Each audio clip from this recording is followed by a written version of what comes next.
Staying in the water that's 70 degrees Fahrenheit for a long time definitely won't do your health any good. A water temperature of 50 degrees Fahrenheit is a nightmare. It feels much colder than the air of the same temperature. The passengers of the Titanic were in 28 degrees Fahrenheit water. Can you imagine how cold it was? Even the iceberg that the Titanic met was warmer. The water didn't freeze because of the high salt content. But what if the temperature had been higher? What if the Titanic had sunk in warm water, say 120 degrees Fahrenheit? Theoretically, this could have happened had the waters of the North Atlantic met a warm undercurrent from the southern part of the ocean on disaster day. But this heat wouldn't have been enough. The ocean area is too vast, and the temperature is too low at night. The warm undercurrent alone wouldn't have made a difference for people who were overboard. But if the Titanic had sunk in another place at one particular moment, perhaps then all people could have been saved, thanks to an incredible natural phenomenon. Now, on board everybody, our voyage to a parallel universe begins. It's a moonless night on April 14th through 15th. The Titanic crashes into an iceberg. Icy water floods the lower decks. The captain sends a distress signal. The nearest rescue ship, Carpathia, is 58 miles away from the sinking Titanic. At maximum speed, Carpathia will get there in 4 hours. That's quite long, even in warm tropical waters, since your body loses heat anyway. The Titanic begins to sink. The crew downs lifeboats. Some of the passengers jump overboard. The ship is going under the water. There are no boats left, so you jump along with other passengers. It feels as if you got inside a huge iceberg. The water is so cold that it's hard for you to move. You can't even scream because there's no air in your lungs. But at this moment, you feel a pleasant warmth coming from the depths. The heat rises above your knees and waist, then reaches your neck. Finally, you regain control of your muscles and can breathe deeply. You notice that all the other passengers feel the same warmth. The water becomes a little hot. It makes you happy. But in a moment, horror replaces your delight. The ocean begins to foam. And not because of the high temperature, but because something is rising from the ocean floor. You hear a heavy, low sound coming from the depths. It's not a sinking Titanic, but something bigger. You can see a huge iceberg nearby. It's melting, and a huge chunk is breaking off from it. 1,000,000 bubbles appear on the surface. Then you feel something hit you in the leg. Thousands of strange lightweight rocks are rising from below. There are also massive plates among them. People use them as lifeboats. You climb on one of those rocks and look at the ship. It doesn't sink, since all the water is bubbling and pushing the vessel up. You take one of the small rocks and understand everything. It's pumice. An underwater volcano has woken up right under the ship. Thousands of tons of volcanic rock are floating to the surface. When it erupts, its magma shakes the entire space, heats the water, and destroys the seabed. But it doesn't result in anything destructive on the surface. The enormous pressure of hundreds of millions of gallons of water suppresses the volcano's power. Molten rocks of the Earth's crust are pressed against the seabed, and pumice rises to the surface. And here's why it happens. The upper part of Earth consists of many solid parts, tectonic plates. These plates collide with each other and divide. And when one part separates from another, the magma immediately comes up. So, all volcanoes are these unstable fault sites.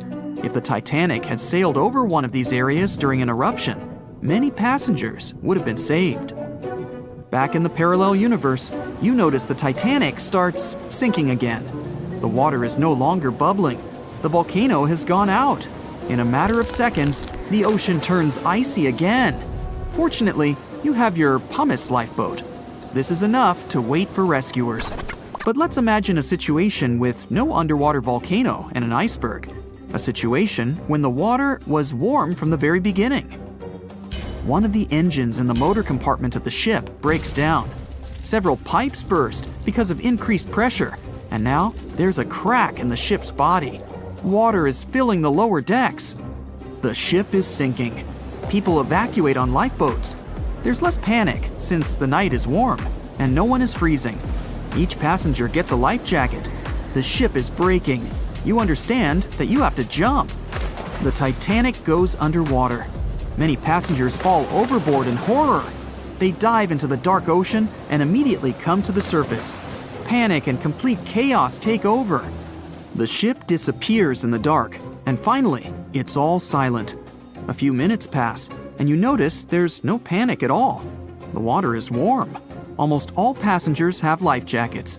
Someone is floating on the wooden ship wreckage. After a couple of hours, the water no longer seems so comfortable. The ocean takes away your body heat. To keep warm, passengers swim closer to each other in a tight circle. Yeah, now it's quite possible to wait for another couple of hours till the rescuers come. People on lifeboats sail closer and take those who freeze on board. Passengers take turns, 20 minutes in the water, then 20 minutes in boats. It's essential not to take your clothes off. Even a wet outfit helps keep your body warm for longer.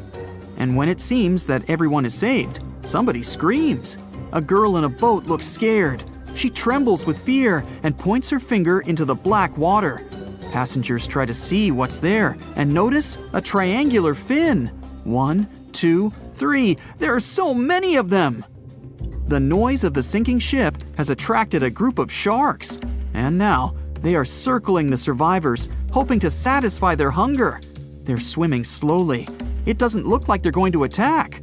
But you should keep your eyes open, as these fish are some of the world's most aggressive and dangerous sharks, the bull sharks. They can be agile, fast, and unpredictable. They don't swim in the cold waters of the Atlantic, but the water in this parallel universe is perfect for them. The sharks are strong and sturdy. They create the illusion of slowness to relax their prey. They're called bull sharks because of their short, blunt muzzle, like that of a bull, and they like to hit a target or other sharks with their forehead. Several fish are ramming boats. Someone falls into the water. Fortunately, people help them back on board. The sharks aren't going to retreat. Chaos and panic ensue. People are screaming and splashing the water with paddles to scare away the fish, but it doesn't help. One of the sharks opens its toothy mouth and clings to a boat. At this moment, you notice more fins nearby. A pack of great white sharks arrives at the party. They are some of the most dangerous animals on the planet. They're big, fast, and strong, and their 300 triangular teeth lined in several rows are sharp as blades. Great white sharks swim around the boats and scare away the bull sharks. You fall off the boat and see a big fin approaching you. Fear awakens the survival instinct in you. You're trying your best to swim away from the shark as far as possible. Of course, it's useless, since the shark is much faster and will definitely catch you. You feel your foot touching the shark's nose. The other foot gets into the toothy mouth. You scream in horror. After a second, the shark lets you go. Great white sharks rarely attack people. If they bite, it's just to test you. After all, the shark's favorite prey is seals. It simply loses interest if it realizes you aren't a seal. But if the shark is starving, it doesn't matter to it what kind of prey you are. Lucky for you, this one is not like that. Those survivors in the boats have almost nothing to fear either. Great white sharks don't attack them. They can push boats slightly, but only to test them. The great white shark is swimming away from you. But a bull one appears, and it looks like it's hungry. The shark is swimming towards you, opens its mouth, and a loud ship horn penetrates the water. This is the RMS Carpathia that has come to the rescue. All the sharks swim away scared. All passengers are saved. Back in our universe, another ship that had been nearby could have saved the passengers much earlier. But that's another story. It was 11:39 at night when the Titanic's lookout shouted, "Iceberg, right ahead!" Swift action on the bridge to reduce speed and change the ship's course didn't help. And you already know how the story ends. Since then, we've regarded what happened to Titanic as a once-in-a-lifetime event. Is it though? The Titanic sank in 1912. Forget about fancy GPSs or weather satellites. At the time, ships were responsible for warning each other about the location of icebergs, like a "hey man, trust me on this" situation. Then the Titanic disaster happened. To call it a disaster is an understatement. So specialists felt the need to form an organization to avoid this kind of accident happening again. That's why, a year later, they created the International Ice Patrol, or IIP for short. Up to this day, this group has been responsible for giving ships advanced warnings about ice threats. IIP improved their methods over the years, from ship reports and aircraft patrols to satellite images. Recently, they've also been using oceanographic buoys, floating devices providing real-time information about ocean conditions up to 164 feet below the surface to predict the potential drift of icebergs.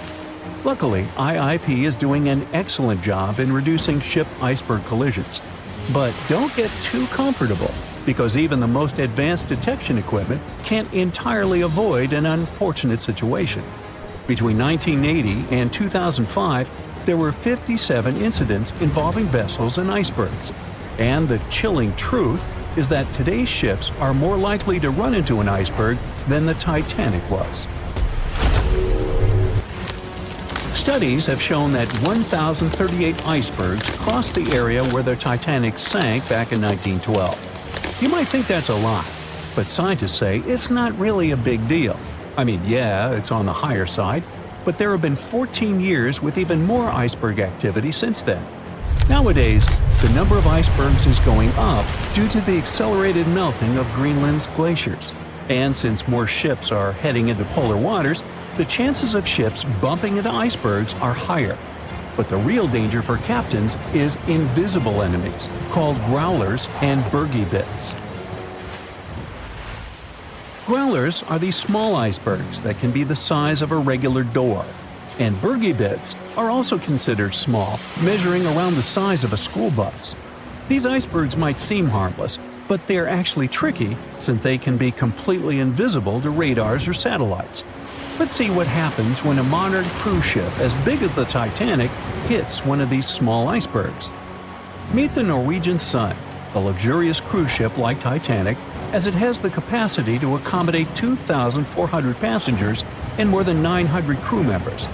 On July 2022, this cruise ship was on its way to Hubbard Glacier in Alaska when it found itself in the middle of a dense fog.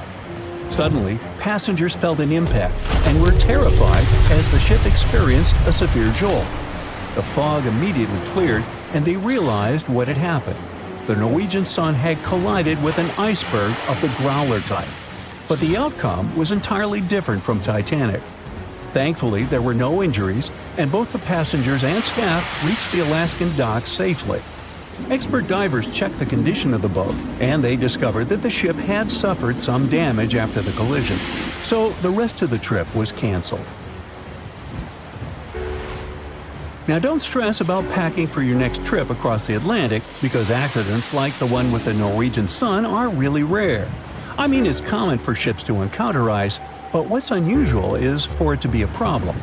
Most modern cruise ships wouldn't get physically damaged by an iceberg, and there's a reason for that. You see, the steel used in the Titanic also played a significant role in the disaster. The unsinkable ship, after all, was not so impact-resistant. Back then, the Titanic's hull was constructed using around 2,000 steel plates, which are believed to have been produced in an open hearth furnace. As a result, the steel contained a high concentration of phosphorus, oxygen, and sulfur. High levels of these elements make steel brittle at low temperatures, causing it to fail upon impact. While the steel used on the Titanic was of the highest quality available at the time, it wouldn't meet the safety standards of modern ships, and it was approximately 10 times less safe than what today's vessels use. But the most significant difference between the design of the Titanic and a modern ship lies in how the hull is put together. You see, the Titanic was built using over 3 million rivets for its hull and upper deck structure. So, when it struck the iceberg, the rivets started a chain reaction, causing the entire section of the hull to collapse simultaneously, causing an uncontrollable flood of water. In contrast, modern ships use a method called submerged arc welding, which fuses the edges of metal pieces together, creating a strong and continuous bond. This is safer because if any part of the ship gets damaged, the tear doesn't spread, making things worse. The damage remains contained within that section. Okay, so small icebergs are becoming more common, and vessels have been adapted to deal with them. But there's still one more scenario to consider. What if a huge cruise ship hit an iceberg the size of a 5-story building? Imagine we've just created the world's largest cruise ship on the planet. Let's call it the Bright Seaside. Our floating resort is massive, 4 times the size of the Statue of Liberty. It's longer than the Titanic by 318 feet and carries about 3 times more passengers and crew. And just like the Titanic, our fictional ship can cruise at a top speed of around 23 knots. Now, picture this scenario. The Bright Seaside is cruising at full speed in freezing waters. It's the middle of the night, and the captain doesn't realize that all the iceberg detecting equipment on board isn't functioning. It stopped working 3 days ago. It's very foggy out there, and the lookout also fails to spot a 45-foot tall iceberg. If that whole situation played out, and the ship smacked into the iceberg head-on, well, it could potentially lead to a sinking. But you can see how unlikely that is, right? That's why experts are quite confident in saying that ice isn't likely to sink modern cruise ships. It's also worth mentioning that safety measures have improved a lot since Titanic. A modern large vessel can take days to sink, which provides enough time to keep everyone safe. Crews are definitely better prepared to handle evacuation procedures, and passengers should also go through safety training before cruising. I know, it is annoying to do that when all you want to do is drink a lemonade or some other beverage by the pool. But, all these safety tips are what saved the MS Explorer from becoming a modern Titanic. You see, back in 2007, all 154 people on board this Antarctic cruise ship managed to get into lifeboats after the ship hit an iceberg. Now, imagine their panic as they waited for help for 4 hours. The crew did an excellent job in keeping everybody safe, no doubt. But a report that came out 2 years later said that the MS Explorer accident had happened because of the inexperience of the captain, who had pushed the ship too fast into a wall of ice in the freezing waters of Antarctica. That means that no matter how much tech a ship's got or how fancy its materials are, if you've got a careless captain and a crew that doesn't know how to handle an iceberg hit, yep, a disaster similar to Titanic could happen again. But hey, you shouldn't stress over it. Trust the professionals and keep in mind the odds. In the last 30 years, the MS Explorer was the only cruise ship that sank thanks to an iceberg, and everyone survived. So kick back and enjoy your sea vacation.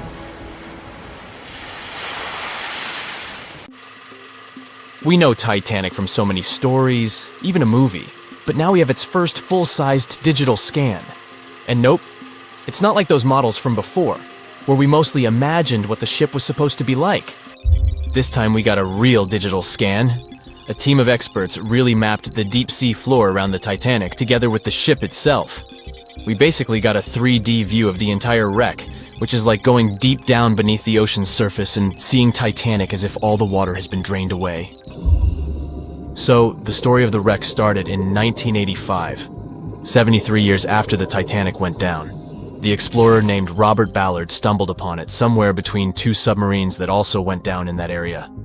He was actually on a different task back then, so he didn't even have time to explore the ship properly. But as he was searching for the submarines, he realized how ocean currents affect sinking debris. He noticed the heaviest object sank quickly and left a trail of debris behind, the trail that followed the currents.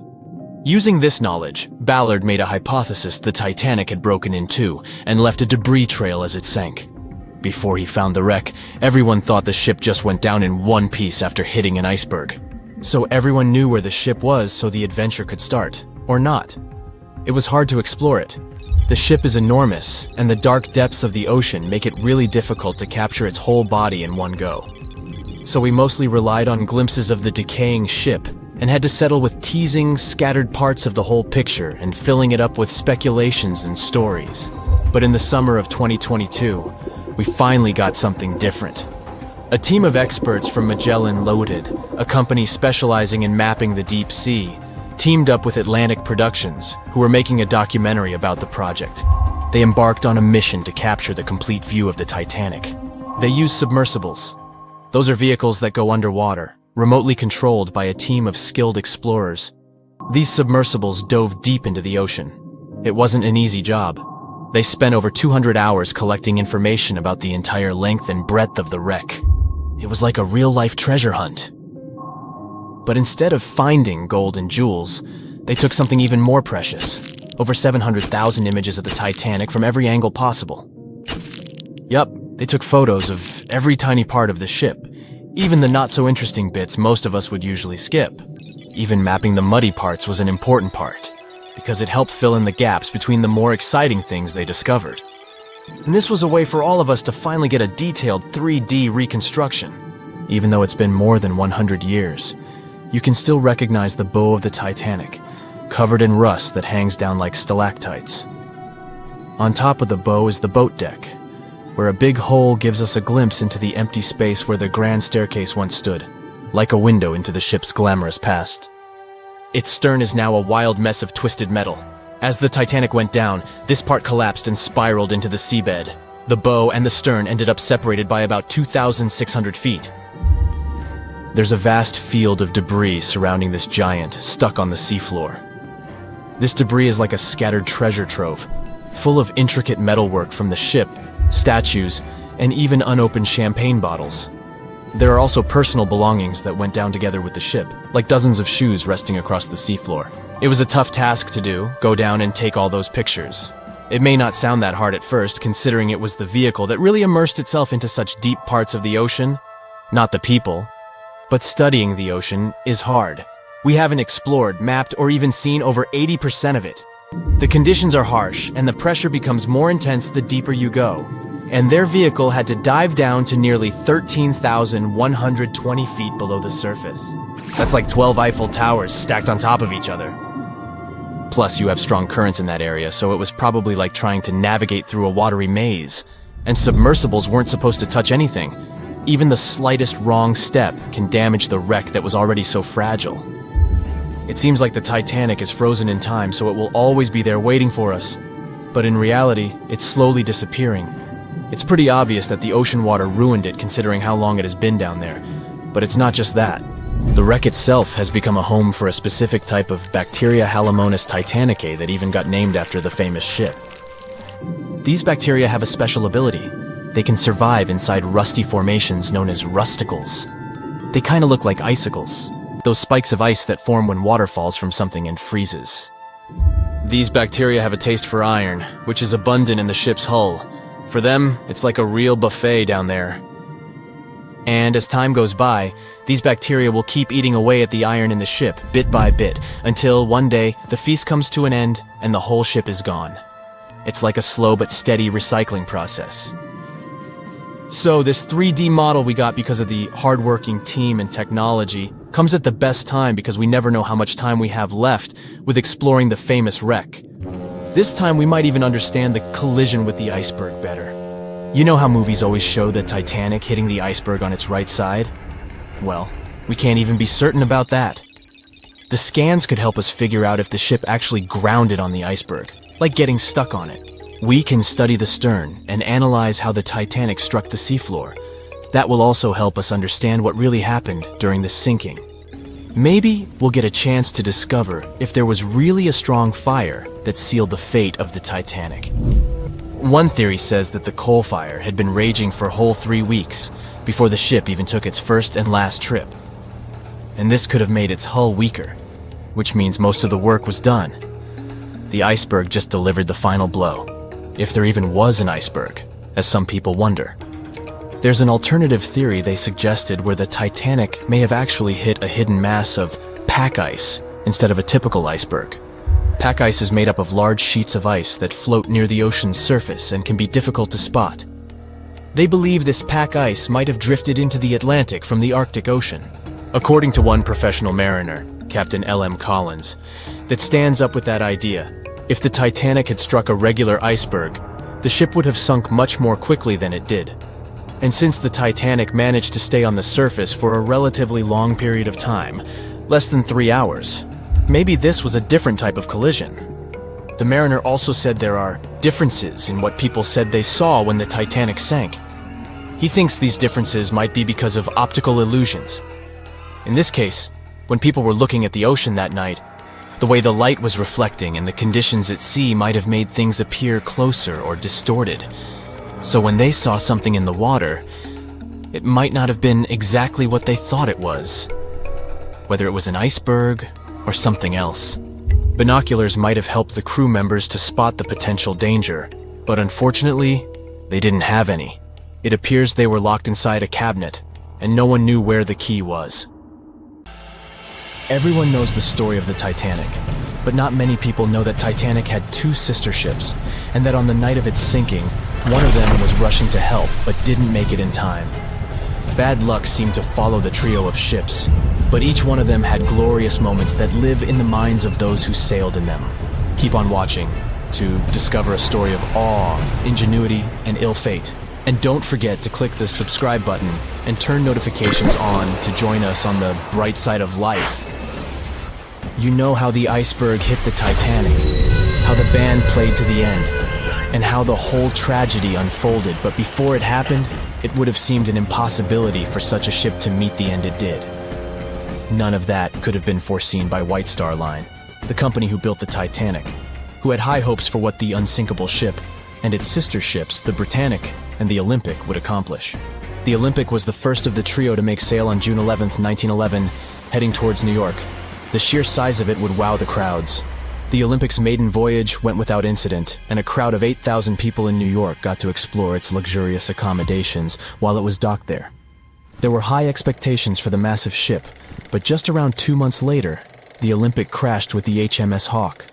The Hawk got the brunt of the damage, as the bow was left flat as a pancake.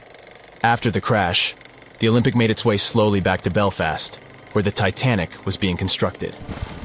On the dock, people could see the two enormous ships side by side, as parts of the Titanic were used to put the Olympic back in shape. A rare sight to behold. And on April 14, 1912, the Titanic hit an iceberg, and minutes later, the crew radioed nearby ships for help. That night, the Olympic was returning from New York when it received the distress signal.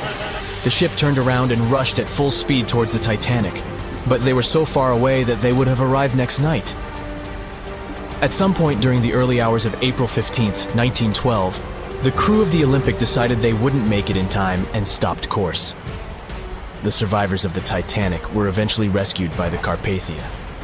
Olympic was set up with lifeboats for all crew and passengers after the Titanic sank. It went from having 20 lifeboats to 64. Changes were also made to the watertight bulkheads, and an extra hull to construct a type of double hull was installed. It was determined that a double hull would have kept the Titanic from sinking. For several years, Olympic was used in the war effort against Germany. Throughout the years, Olympic carried over 200,000 passengers, which included thousands of Americans fleeing from Europe and troops battling during World War I. One of the most significant moments for this ship was when it struck a German submarine and sank it. It was discovered that the submarine was preparing to fire a torpedo on the Olympic before Olympic rammed it. The Olympic ended up sailing the seas for 3 decades, which earned her the nickname of the Old Reliable, despite some previous accidents. It went on to help the survivors on the HMS Audacious when it was sinking, and do what it couldn't for its sister, Titanic. Eventually, bad luck caught up with the Olympic. The ship crashed with the Nantucket Lightship, and the crash signaled the beginning of the end. Beaten up, and after years of service, the Olympic was demolished and scrapped for parts. The Old Reliable saw many years of service and thousands of passengers, but the Britannic's journey was shorter-lived. When the Titanic sank, White Star Line was faced with a problem since they already had another enormous ship in the works. White Star Line began construction on the HMHS Britannic on November 30th, 1911, around 4 months before the Titanic sank. Although the Britannic was the youngest of the trio of ships, having been constructed last, it was also the biggest. They intended to name it Gigantic, but after the Titanic's disaster, they changed the name to Britannic, since they considered it to be a lucky name. With the Titanic sinking, the White Star Line underwent rigorous investigation, and many changes were made to the Britannic's design. The Britannic looked very similar to the Titanic, and it had what was at the time the largest marine turbine in the world, able to reach faster speeds than the Olympic. With Titanic's fate fresh in their minds, everything possible was done to ensure the safety of this newer ship. The Britannic was eventually launched on February 26, 1914, almost 2 years after Titanic met its end. After the Titanic's disaster, the White Star Line wanted the Britannic to redeem their name. The Britannic was on its way to becoming a successful ship. It transported passengers for over a year and a half when the British government requisitioned it and turned it into a hospital ship during the beginning of World War I. The ship became an even more impressive sight to look at. It was painted all white, with enormous red crosses on its side to indicate it was a hospital ship. One of the ship's surgeons, Dr. J.T.H. Beaumont, thought of it as the most wonderful hospital ship that ever sailed the seas. It could treat as many as 3,309 patients at once. This is how the Britannic became His Majesty's Hospital Ship, or HMHS Britannic. Though the sight of this magnificent ship must have put a smile on a wounded soldier's face or two, the Britannic didn't operate for long. Just a year after it was turned into a hospital ship, the Britannic was making its way through the Aegean Sea to pick up wounded soldiers, when it was struck by a loud explosion. The passengers didn't know what had happened, but headed to the deck to disembark. It is unclear what hit the Britannic, but the general consensus is that it was struck by a mine left by a German U-boat, though some still believe a torpedo hit it. The captain tried to move the ship to a beach close by, but the ship was sinking fast. In the desperation, against the captain's orders, several crew members launched lifeboats and disembarked. But since the ship was moving and the propellers working, the lifeboats were sucked and destroyed by the propellers.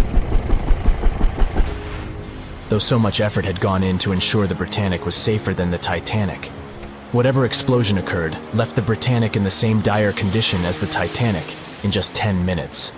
In a cruel twist of fate, it also sank in the ocean.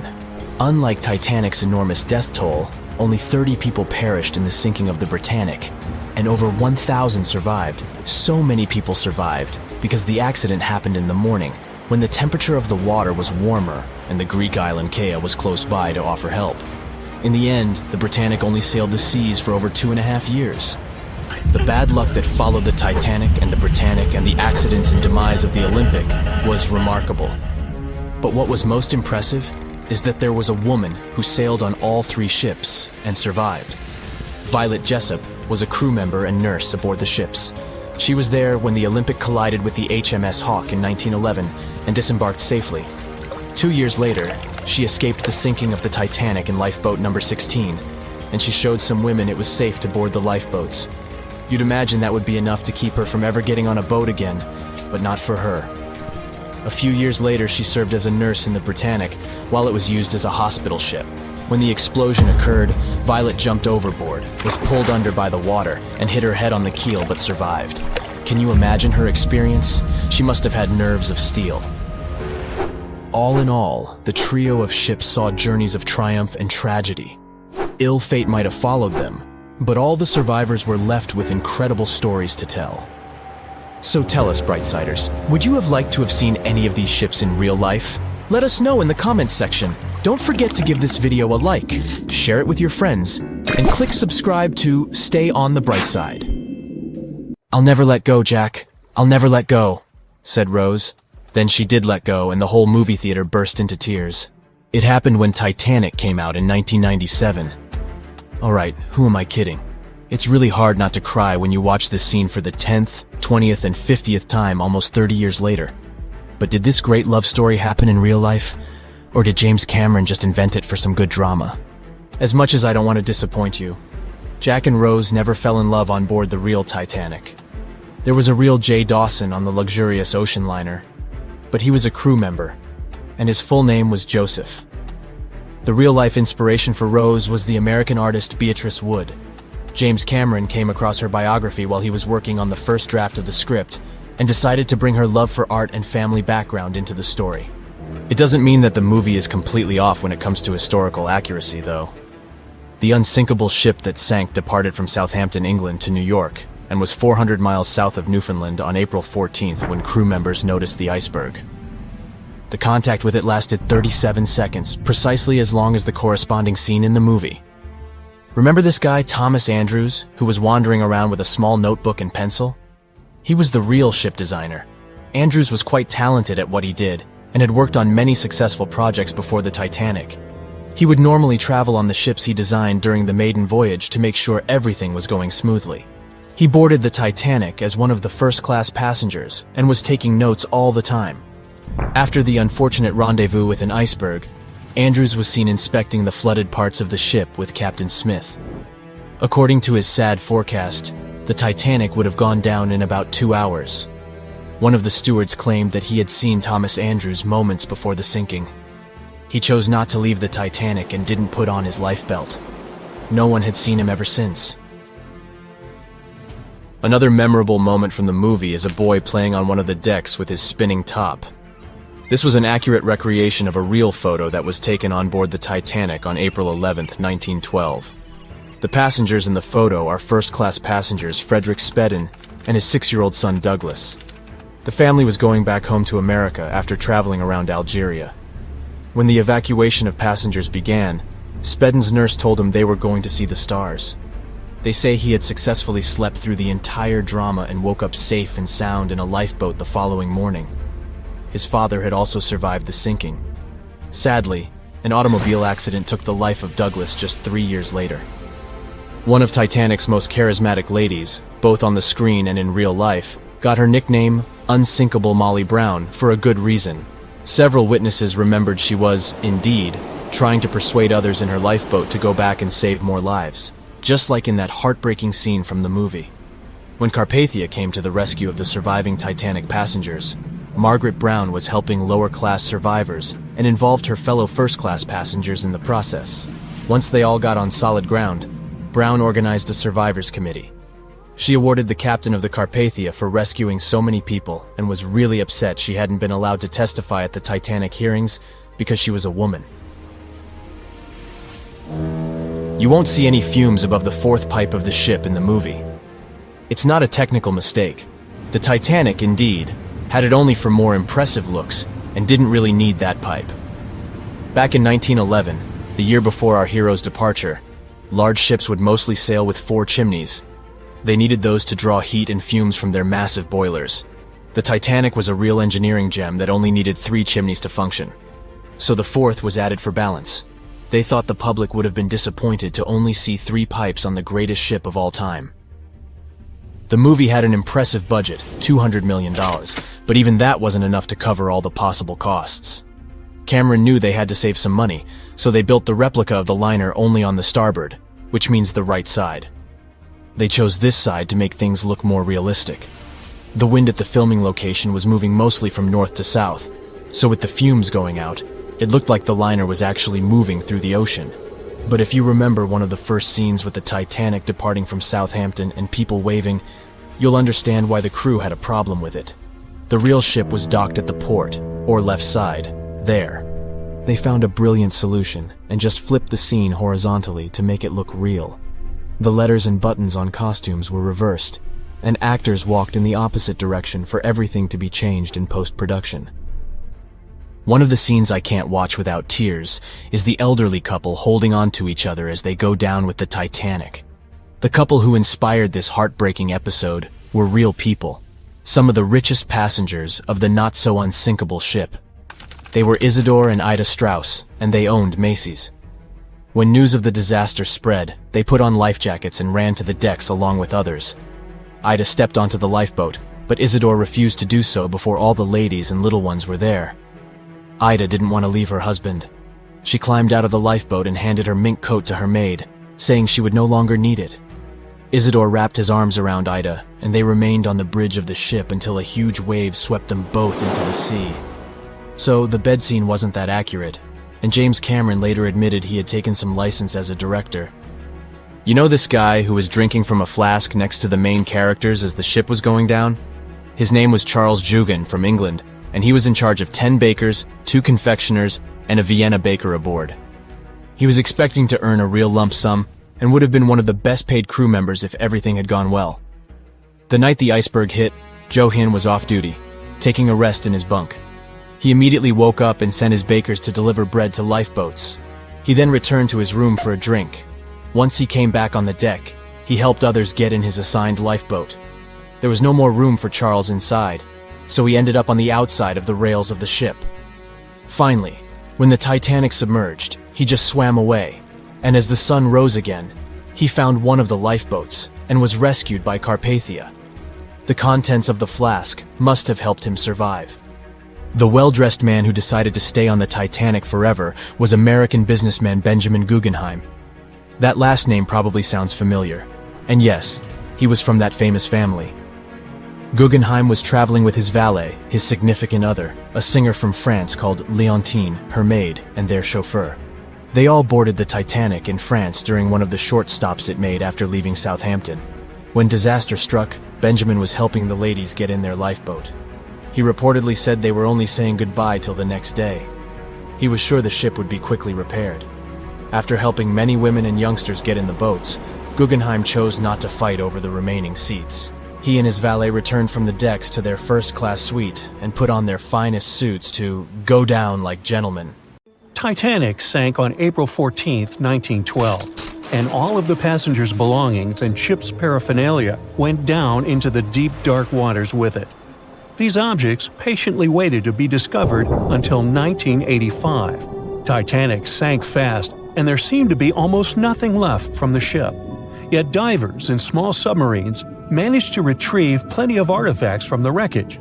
If you wonder what those surprising items look like, hey, join me. A number of museums have collections of Titanic items rescued by divers or donated by survivors and their relatives. And some of those items are even sold at auction. So if you're ready to spend a pretty penny on an exclusive artifact, hey, why not? The first artifact on my list is a pocket watch belonging to a Titanic passenger, John Chapman. John and his wife Elizabeth were on their honeymoon. When the ship hit the iceberg, Elizabeth was offered a seat on a lifeboat next to her friend Emily Richards. There was a problem though. Mr. Chapman couldn't enter the lifeboat. Elizabeth turned to her friend Emily and said, "Farewell, if John can't go, I won't go either." Now, that's what I call true love. After a short time, the ship went under.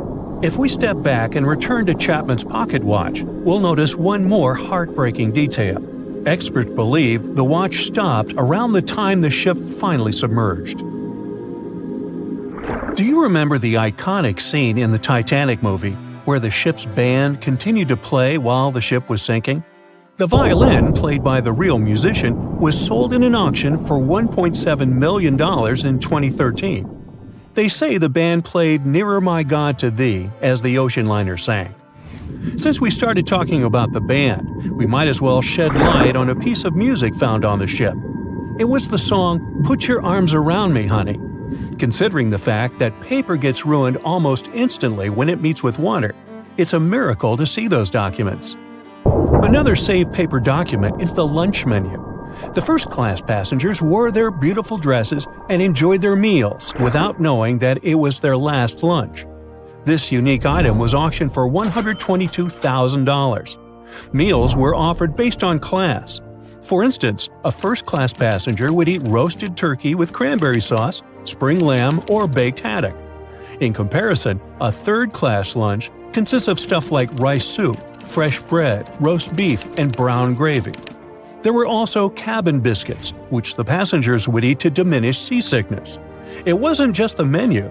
A VIP ticket was also retrieved. The ticket number is still readable, 1342. Number 5 is Edwardian perfume samples. A chemist named Adolf Saalfeld stepped onto the Titanic with various perfume bottle samples. Why did he bring these samples with him? Well, Saalfeld planned to open a fragrance store in America.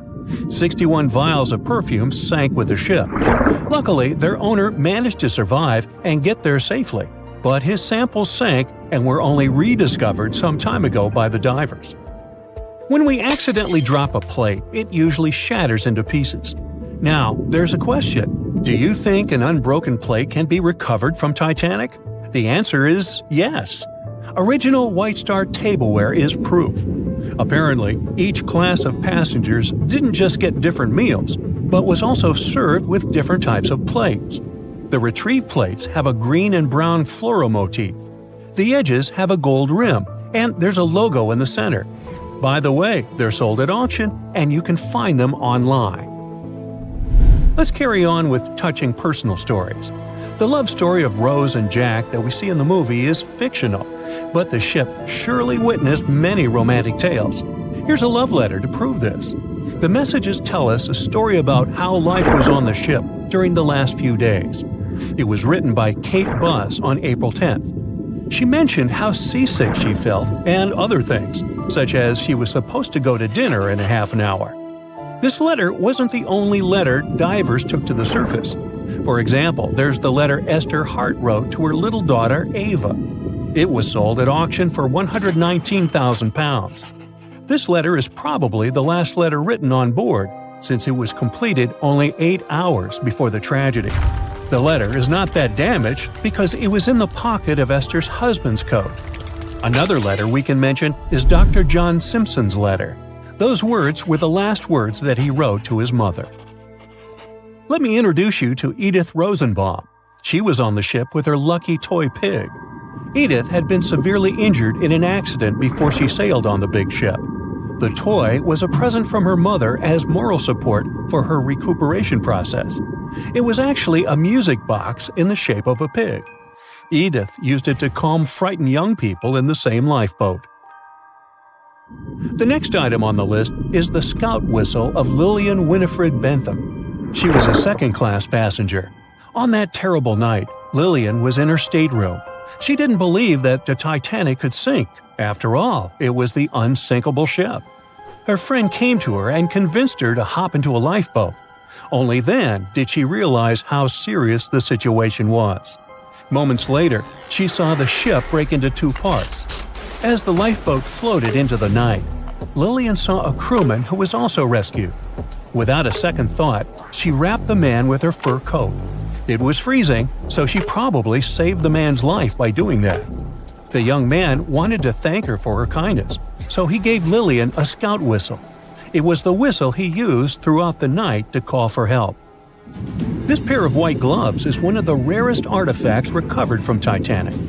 These cotton gloves belong to a gentleman. The owner's identity is unknown. Fabric can't last underwater for decades, but these gloves look fine, and you can still see the fine detailing and elegance. An alarm bell has also been found. Yes, that's the famous bell, the one that rang to warn people about the iceberg. Frederick Fleet and Reginald Lee were on lookout duty the night of the accident. Both of them survived. Fleet was the one who saw the iceberg before the ship struck it. What's ironic is that Fleet and Lee didn't have access to binoculars. They were stored in a locker in the crow's nest, but the key to the locker was in the pocket of a crew member who was reassigned to another ship at the last minute and didn't leave the key. They could have seen the iceberg sooner if they had had pairs of binoculars. If they had had it, the Titanic could have gotten out of the way. Divers discovered not just belongings of passengers or the crew, but also pieces belonging to the ship itself. Our next artifact is the Grand Staircase. Some parts of this iconic structure are recovered from the wreck. Turns out that this staircase became a meeting spot among first-class passengers. If they wanted to visit the Turkish baths for a spa day or eat dinner, they met at the staircase and went together. This staircase was a sign of how luxurious some parts of Titanic were. Another miraculously saved object that belongs to the ship is its plan. It was one of the most expensive artifacts sold at auction. The plan is around 30 feet wide. What else? The logometer was also discovered. It's a device used to check the sailing speed of the ship and the distance it covers. The experts say that from the start at noon on April 14th, the device logged 268 nautical miles. And there's more. A giant chunk of hull, known as the Big Piece, was also found. This fellow weighs 15 tons. The larger portholes were for the cabins, and the smaller ones were for the restrooms. This piece was found in 1994, but it was in 1998 when it was successfully taken out. After all these years spent underwater, it was swarming with sea life.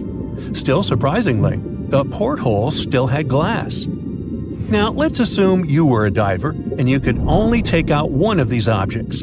Which one would you pick? Back when it was built, the Titanic was one of the largest and most luxurious passenger ships, with high-class features like a grand staircase, a swimming pool, and a gymnasium. People thought it to be unsinkable because of its advanced safety devices.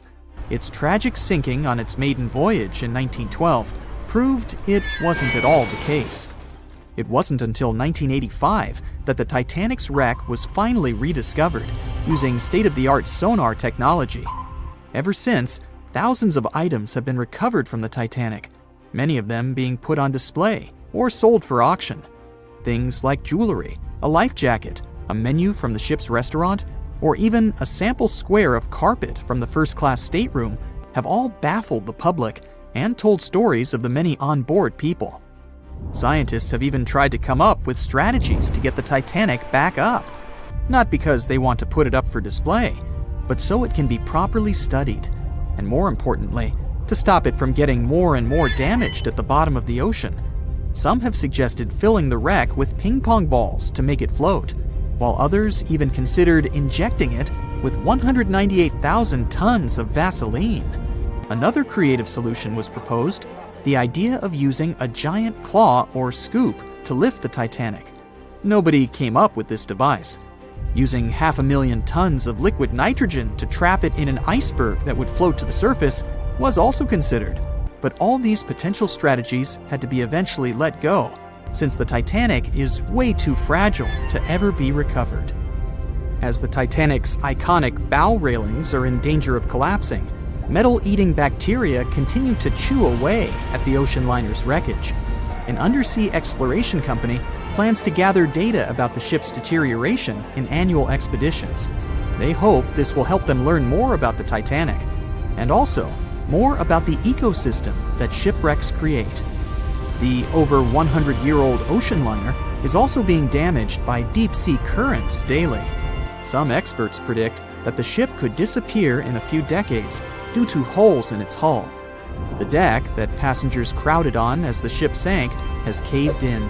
The gymnasium near the grand staircase has also fallen in, and a 2019 expedition found that the captain's bathtub, which became visible after the outer wall of the captain's cabin fell away, is no longer there. Those annual expeditions also gather data about the creatures living at the site, including crabs and corals. Surprisingly, many species have only been seen there at the Titanic wreck, so scientists are curious to find out more about them. The most famous out of all these creatures is the Halomonas titanicae. It's a bacteria, and it was discovered on the wreckage of the Titanic. What's interesting about this creature is that it's able to thrive in extremely salty environments. It's also been resistant to several antibiotics, unlike other types of bacteria. It's probably because of this superbacteria that the deterioration of the ship's iron hull happened so fast. The expedition will also look at the debris field and its artifacts.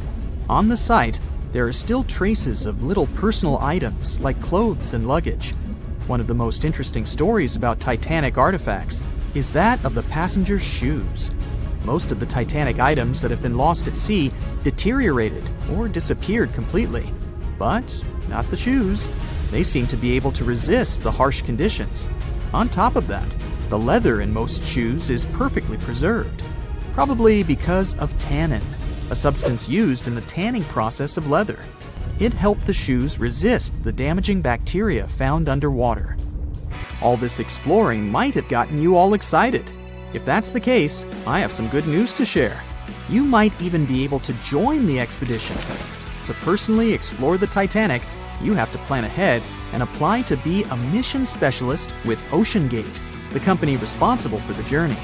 However, this experience does come with a high price tag of $250,000. Despite the cost, this once-in-a-lifetime experience is in high demand because of the limited spots available. If you can afford the exploration, you will have the chance to collaborate with renowned specialists in marine biology, oceanography, the Titanic, DNA, and the deep ocean. Accommodations and meals on the dive support vessel are also included. as well as training and guidance from specialists before and during the mission. Lastly, you don't even need to bring your own gear, as the expedition equipment is included as well.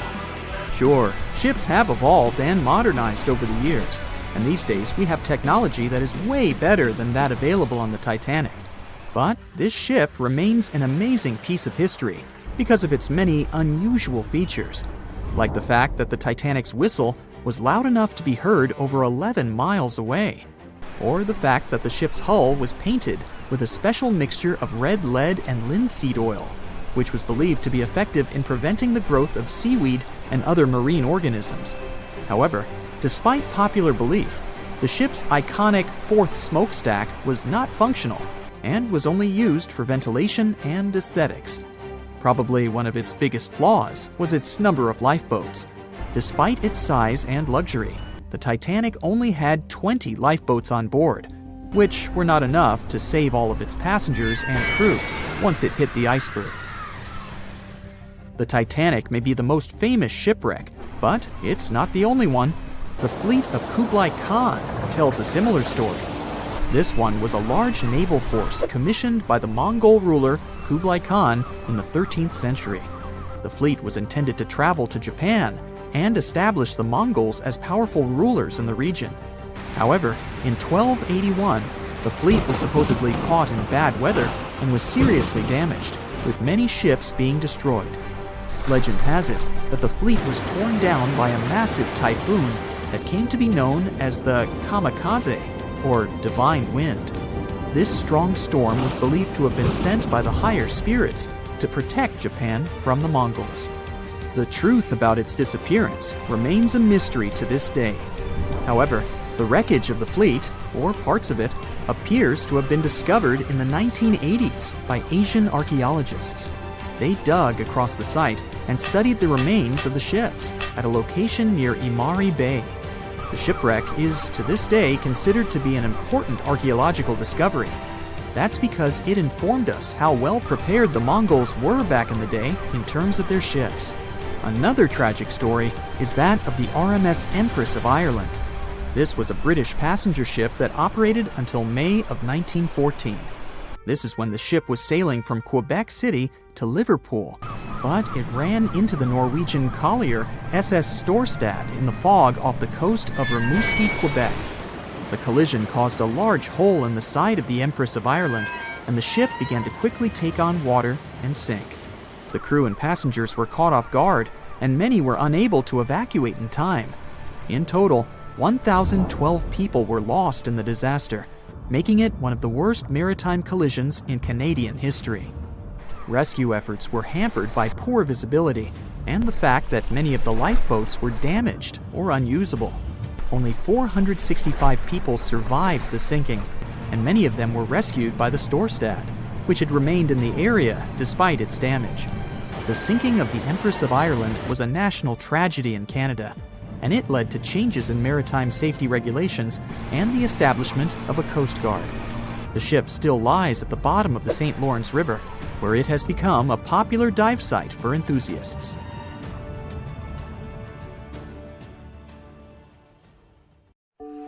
Once a famous giant, the largest ship of that time. Now two grand pieces lying on the ocean bottom about 2,000 feet apart, torn by the catastrophic collision of time itself.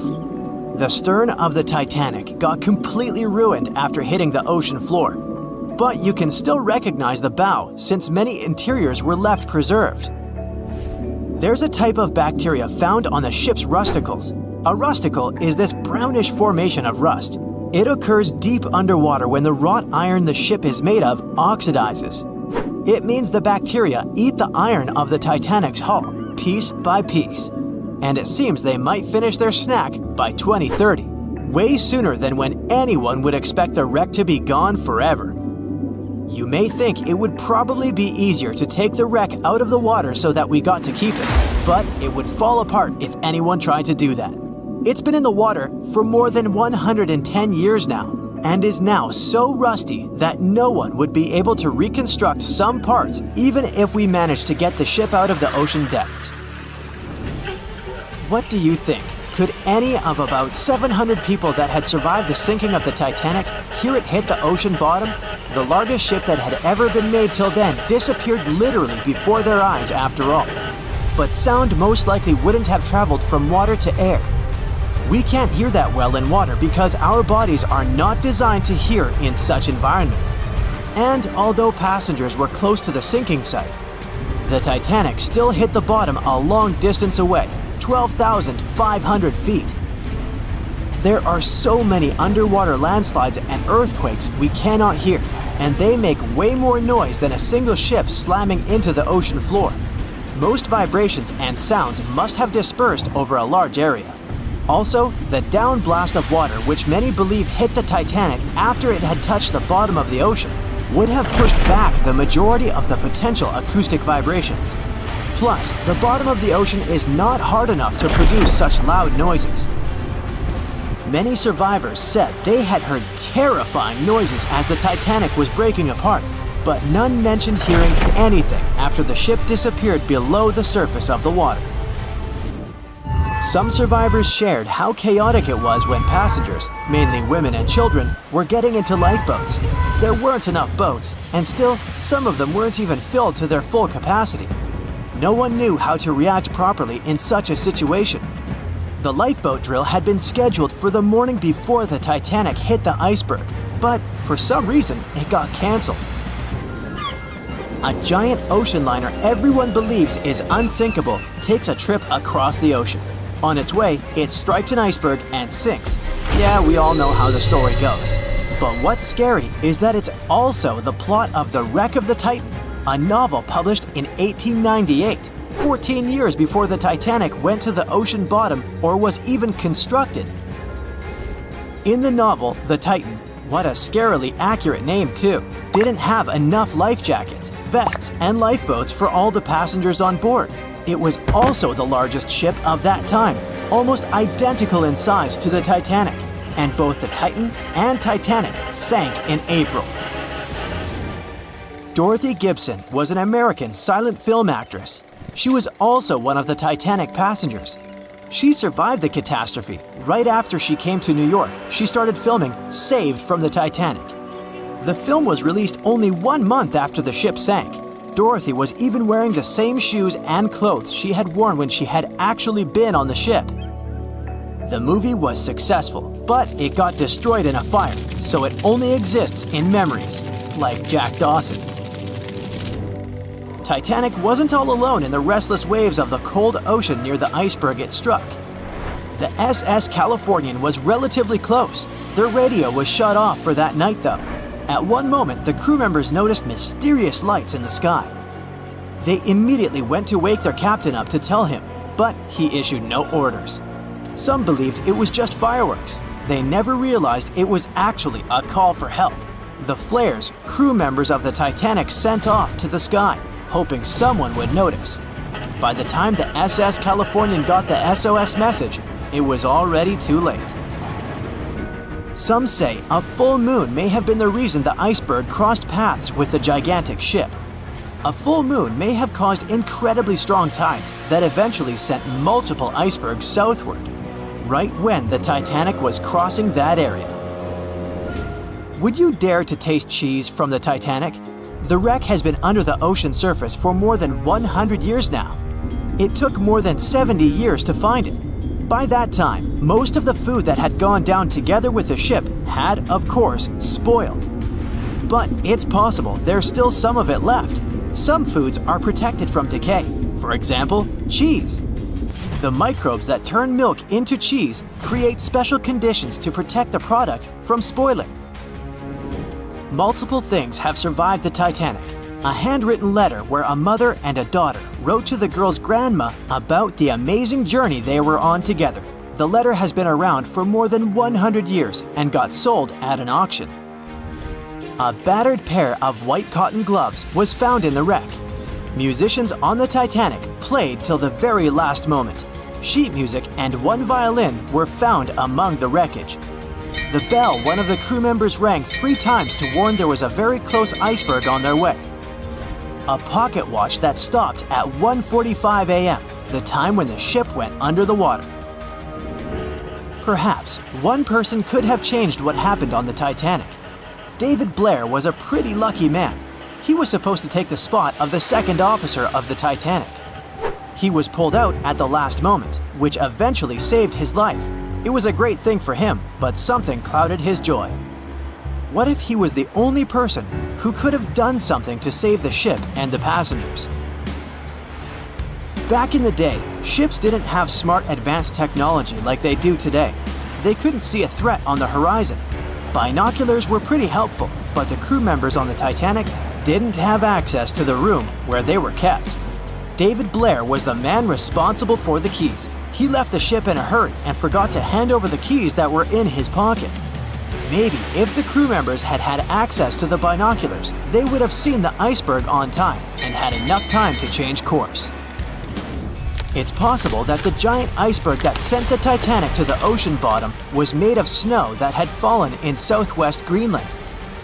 Scientists even used a computer model to calculate the paths the iceberg took in any given year, taking into consideration ocean currents and weather readings for that year.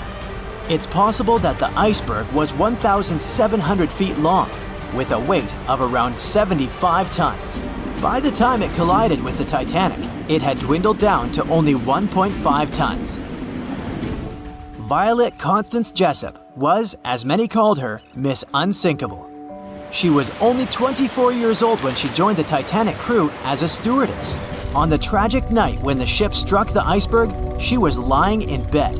As soon as she heard that something was going on, she got dressed and quickly went to the deck. Violet helped passengers get into lifeboats. 4 years later, she was on the Britannic, the Titanic's sister ship. Once again, the ship started sinking. Not only did the woman survive another accident, but she was also once again the one helping other people to escape the vessel before it disappeared below the surface. No one could ever have imagined that the unsinkable Titanic would collide with an iceberg, except for one man, William Thomas Stead. Well, not directly, of course. It's not like he jolted out of bed one day, envisioning the fall of the Titanic. Rather, he wrote an empowering short story called How the Mail Steamer Went Down in Mid-Atlantic by a Survivor on March 3, 1886, 26 years before Titanic sank. Okay, let's do a super quick recap. Titanic was traveling from Southampton to New York in April 1912 in the North Atlantic. The ship hit an iceberg, and less than 3 hours later, it was completely underwater. Out of 2,208 people on board, just 706 survived due to the limited number of lifeboats and icy cold water. Another passenger ship, Carpathia, heard the distress call, picked up the survivors, and brought them safely to New York. The short story William Stead wrote was about Thomas, a British sailor, who got on a passenger liner bound for the U.S. At one point, the protagonist realized there weren't enough lifeboats for everyone on board the ship in case something happened. A couple of days later, heavy fog covered everything in sight. Luck was not on the liner's side, and it collided with a stray ship, just like Titanic struck an iceberg. Only 200 out of the 916 people made it safely to the U.S. The main character managed to survive by jumping into the water and climbing into one of the lifeboats. Now, you'd think that the story riled up everyone in the industry to add extra lifeboats on ships. But sadly, it received very little attention when it was published. Even more tragically, William Thomas Stead was on Titanic when it sank, and he didn't make it. The survivors who knew Stead mentioned that he had always been cheerful and had loved to chat during meals. He complimented the ship's design and how sturdy it was. Witnesses also talked about how he had been helpful when the ship had been sinking, having given his life jacket to someone else. He was a journalist by profession and was on his way to New York for a ceremony. One of his most important contributions to modern journalism was the use of illustrations in every newspaper article. He also introduced newspaper interviews, and they're still used to this day along with illustrations. But this story wasn't the only published work that predicted the disaster. Morgan Robertson was an author and former ship captain who wrote short stories and novels. His most notable novella is The Wreck of the Titan. It's also known as Futility. The book was written in 1898, 14 years before Titanic. It was a fictional story about the Titan, an ocean liner similar to Titanic, which was crossing the North Atlantic. It's also a coincidence that Titan was just as fast as Titanic and shared many other similarities, like size and design. The book described it as unsinkable and the largest ship to hit the ocean at the time. That's what they said about Titanic, too. Another eerie similarity was the limited number of lifeboats it had. The story took place in April, and that's when Titanic set off on its journey and hit the iceberg. The Titan story also mentioned that barely anyone had survived that horrible accident. Unlike Stead's story, the protagonist of Robertson took a different path. The Titan sinking happened somewhere halfway through the book, so after the accident, the main character went on with his life. The book was brought back into the spotlight after the Titanic disaster. How could someone describe the events that took place almost a decade later so accurately? Many started to believe Robertson could see the future. But the reality was that Robertson knew his way around a ship. It was easy for him to write down the nitty-gritty of things without doing more research. Realistically, one of the biggest threats for ships at that time was hitting an iceberg or colliding with other ships. The next story sounds somewhat mysterious. Once, Alex Mackenzie heard a voice that warned him not to board Titanic. But when he turned around, there was nobody there. As he continued walking, the voice spoke to him again, but this time it was louder and more distinct. He took the warning seriously and decided to cancel the trip and go back to Glasgow, Scotland, his hometown. His grandparents weren't too happy to find him back home instead of on Titanic. After all, the ticket was very expensive. That disappointment very soon disappeared when they heard that the ship had struck an iceberg. John Coffey was a member of the crew of Titanic, but he decided to ditch the ride when the ship stopped at his hometown in Queenstown, Ireland. His inner voice told him to get off the liner, and he did. He was only 23 at the time, and for someone his age, it could be a major career boost and an opportunity to grow. Despite the horrible tragedy, the guy signed to work with the RMS Mauritania just months after the Titanic sinking. Talk about commitment. Some added info was revealed about what may have contributed to the fall of Titanic. The constructors insisted that the ship was unsinkable, but many people later theorized that the vessel's steel plates had been too frail for the freezing Atlantic water. It may have caused the rivets to pop, allowing ocean water to seep inside. Another theory is that there may have been a fire in the hull of the Titanic that had been raging for 3 weeks before the voyage. The fire softened the steel, allowing the iceberg to cut through it like a hot knife through butter. Some pictures before the ship set off on its journey show black marks on the hull, which could have been caused by fire. Either way, the iceberg would have caused significant damage in any case, no matter if there was a fire or not. Some people also blame those who designed the Titanic.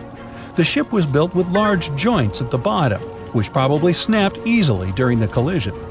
Of course, these are all theories, but we know for a fact that the iceberg was the main character of this drama, and that the works of Stead and Robertson should have been taken seriously. Either way, this should be a lesson for the future, helping to prevent similar tragic accidents. By the way, ocean liners and passenger ships wouldn't exist if it hadn't been for Thomas Newcomen. In 1712, he invented a steam engine that was so strong it could produce enough energy to power a ship. And a century later, in 1819, the first steamship traveled across the Atlantic Ocean to Liverpool, UK. It only took the vessel 29 days to cross the ocean. The passenger ship industry boomed in the early 1900s when it became easier for people to move to America or go on holidays. As decades rolled by, the use of aircraft stole the spotlight from passenger ships since planes were faster and more efficient. Nowadays, it's quite rare for a passenger ship to collide with anything in open water. Modern technologies can detect anything that can pose a threat and even predict stormy weather. Cruise ships these days are giants compared to the vessels of Titanic's era. Modern ships can carry almost twice the number of passengers and have amenities folks back then could only dream of. Most cruise ships these days have several restaurants to choose from, multiple swimming pools, and game rooms to catch a break. If you're in the mood for some fun, you can watch live performances. Don't forget about the helicopter pad, because why not? Don't worry if you start feeling unwell. The in-house doctors are always there to help any passenger in need. And these ships are only going to get bigger. Putting Titanic and a modern cruise ship side by side is like comparing a corgi to a Doberman. Back then, Titanic was the biggest and most cutting-edge vessel anyone could dream of. So, who knows what the future of cruise ships can hold? We might even have entire cities floating around. That would be a really big boat. They were on their way to the New World when a rendezvous with an iceberg crushed all of their dreams and hopes. There was panic and tears and heartbreaking goodbyes, like that of Jack and Rose. Or was there? Let's see how well you know the real story of Titanic. The love story of Jack Dawson and Rose DeWitt Bukater was inspired by true events. What do you say? Is it a myth or a fact?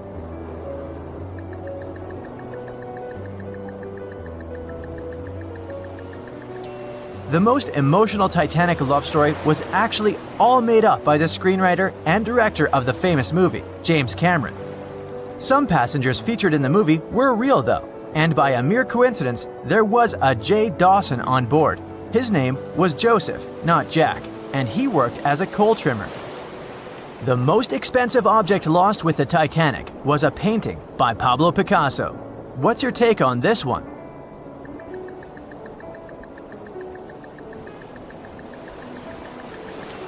It's a myth. Another one given to us by the famous movie. The most valuable item that went down with the Titanic was probably a Mary Joseph Blondell painting, created in 1814. Some other valuable items were a violin that belonged to Wallace Hartley, the musician who insisted that they had to play till the very last moment. There was also a 1912 Renault Type CB Coupe de Ville that would now cost millions of dollars, a handwritten manuscript by Joseph Conrad, first edition essays by Francis Bacon, 5 Steinway grand pianos, and, of course, some fine china plates and cups and first-class passengers' jewelry. The Titanic was the largest and the most luxurious passenger ship of its time. Does it sound real to you?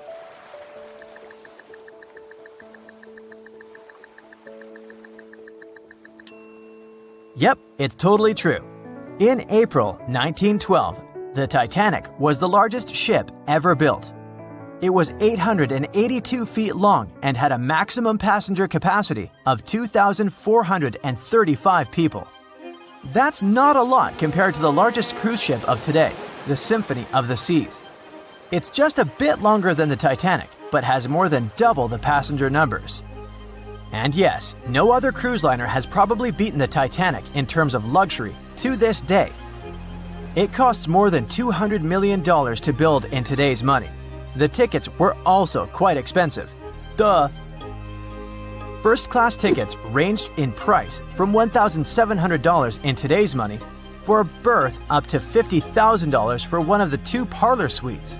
Second-class tickets were $700.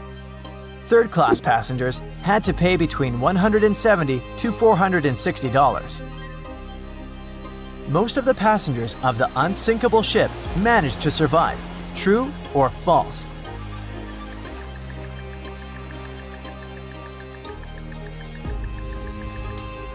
Sadly, it's false.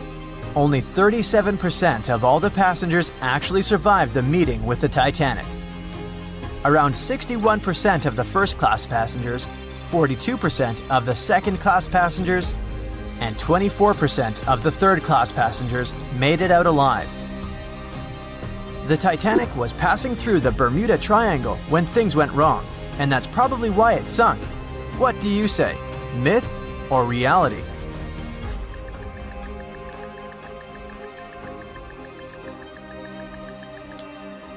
It's 100% a myth.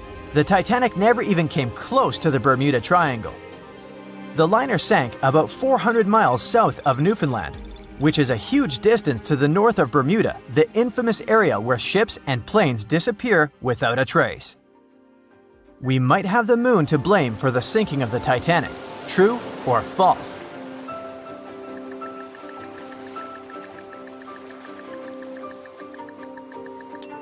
This one is true. The moon heavily affects the tides on Earth. The closer the moon is to the Earth, the stronger the tides are because of the increasing gravity of our satellite. Back in 1912, the moon was so close it made several glaciers in Greenland break apart. Massive chunks of ice that broke off from the glaciers started floating south. The supermoon event came just 6 minutes after a spring tide, the alignment of the moon, the sun, and the Earth that makes their combined gravity reach its peak twice a month. And the day before, our planet had come the closest to the sun that year, which made the gravity even stronger. This mixture of events created perfect conditions for one of the most powerful tides in history. Icebergs breaking off from Greenland's glaciers drift off to the coastal waters of Labrador and Newfoundland, where they often run aground. To move on, they need to either melt and become lighter or catch a high tide that would carry them further. The 1912's tide was as high as it gets. So they shifted many shipping routes south because of the huge amount of icebergs. But not the Titanic, of course, as they believed it was unsinkable. It took 4 hours and 40 minutes for the Titanic to sink. What do you say?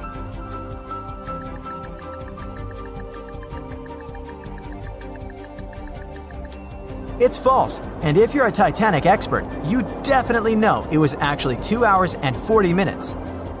And this was slow enough, given the damage caused by the iceberg. It didn't sink faster, thanks to the ship's construction. There were 16 watertight compartments in the lower part of the ship. They worked as a lifeline. When the iceberg crashed into the hull, it broke into 6 boxes. The Titanic could have stayed afloat only if 4 compartments had been damaged. Water filled the first 6 compartments within 1 hour.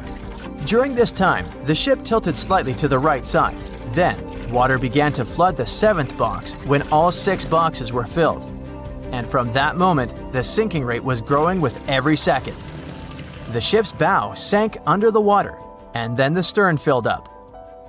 One of the leading reasons for the Titanic tragedy was signal rockets.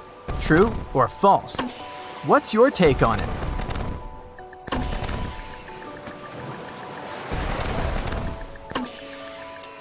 This one is true. When any ship sinks, the crew members must release red flares. It's a signal to all nearby ships that someone is in trouble. But for an unknown reason, someone put white lights in the Titanic's rocket box. When the ship crashed into an iceberg, the crew members released white flares. Another ship, SS Californian, was nearby at the time. Its captain knew the Titanic was going through a dangerous iceberg area.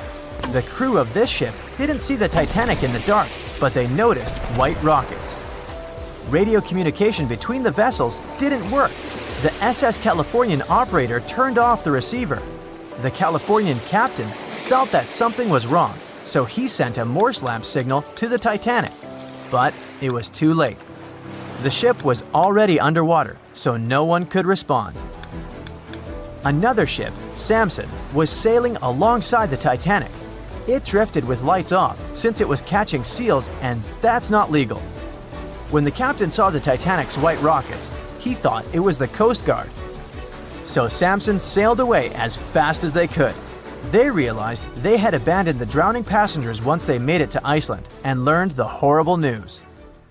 In 1996, one expedition managed to raise the Titanic from the ocean floor. Do you believe it?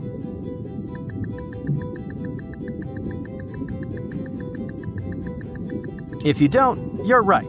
There were different ideas on how to raise the Titanic, from doing it with compressed air to putting it in wire mesh and covering it with liquid nitrogen, or using giant magnets.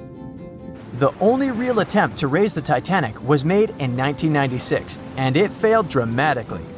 The expedition's goal was to lift a part of its hull, weighing about 21 tons. It would still have been the largest piece to see the sunlight again, if the operation had succeeded, that is. They lowered 4 large bags filled with diesel fuel to the bottom of the ocean and attached them to the hull plate. Then, the fuel bags were released and they started lifting the pieces on their own. The plate was about 200 feet below the surface when the weather got rough. The expedition members decided to tow the part to calmer waters around 80 miles away. Long before they reached the towing destination, half of the plate broke off and sank to the bottom again. Two of the lifting bags seemed to have broken loose, and the hull went down. The Titanic will most likely crumble to dust halfway up if someone tries lifting it again. So, how many correct answers do you have? Let me know in the comments below. It was the very beginning of the year 1912. A giant chunk of ice broke off a glacier in southwest Greenland.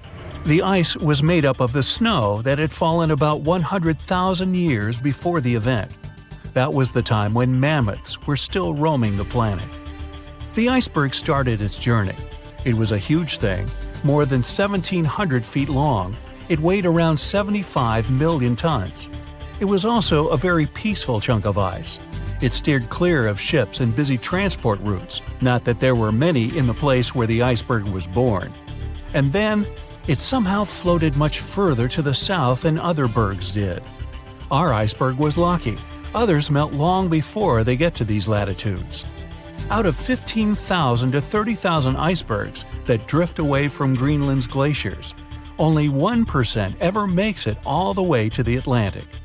That's why it's so amazing that in April, our iceberg the Traveler was already more than 5,000 miles away from the Arctic Circle.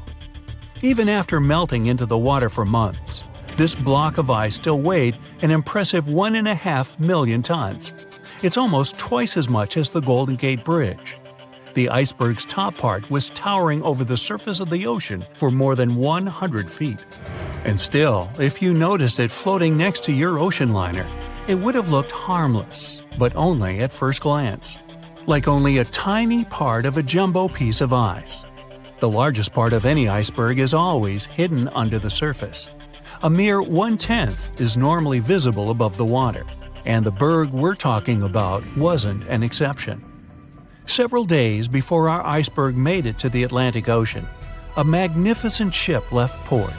It was a luxurious steamship carrying more than 3,000 passengers and crew members. At that time, it was the largest ship ever built. The liner was called the Titanic. It was considered unsinkable. At the very beginning of its journey, it nearly collided with the steamship New York. Luckily, the Titanic managed to pass by the other vessel with a couple of feet to spare. The people crowding the liner's decks let out a collective sigh of relief. Little did they know what was awaiting them in the nearest future. Meanwhile, the iceberg was approaching the area the Titanic was going to cross on its way to New York. It happened on April 14th, when the ship was in the North Atlantic Ocean, 370 miles away from Newfoundland. At about 11:40 p.m., people who were still awake on board the Titanic toppled down, pushed over by some mysterious and powerful force. Those who had already gone to bed got catapulted to the floor. Both the passengers and crew members were screaming, panicky, and confused. Just minutes before the commotion started, an iceberg had appeared right in front of the ship. It was our wandering iceberg. Why hadn't the crew noticed it earlier? There might have been several reasons. I'll tell you about them a bit later. Anyway, once the liner collided with a huge chunk of ice, it was doomed. Unable to divert its course, the ship ruptured at least 5 of its hull compartments. They started to fill with water with alarming speed. The Titanic's compartments weren't capped at the top. That's why the water spilled over and started to flood each succeeding one. The front of the ship began to sink, causing the back part to lift vertically into the air. And then, with a deafening roar, the liner broke in half. The rest is history. But few people know what happened to the iceberg after the ship had hit it. It gets us back to the question of why no one had spotted the floating ice mountain until it was too late. Let's track the events of that fateful day. At around 6 p.m., Captain Smith finally decides to change the Titanic's course. He's been receiving iceberg warnings throughout the entire day. The ship starts to head further to the south, but the speed remains the same. At 9:40 p.m., Another ship informs Titanic about a vast ice field packed with icebergs. Unfortunately, this message never reaches the liner's bridge. At about 11 p.m., yet another steamship radios Titanic. They say the ice has surrounded them, making their ship stop. This message also gets ignored. Meanwhile, most of the passengers on the luxury liner have already retired to their rooms. At 11:35, the sailors in Titanic's crow's nest notice the iceberg. They ring the bell 3 times, which means something's ahead. Then they call the bridge. The engines get reversed, and the doors to the supposedly watertight compartments close. Just 5 minutes later, the huge liner's starboard side collides with the iceberg. The mailroom begins to fill with water.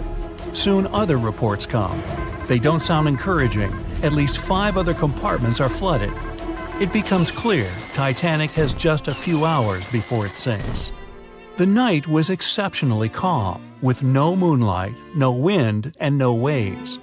And since the waves weren't breaking against the iceberg, it was difficult to perceive the giant.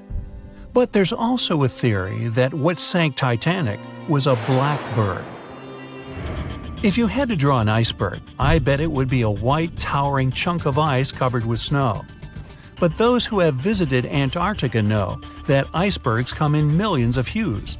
They can be multicolored, patterned, or striped like candies. Icebergs can also be black. There are 2 ways such an unusually colored shard of ice can form.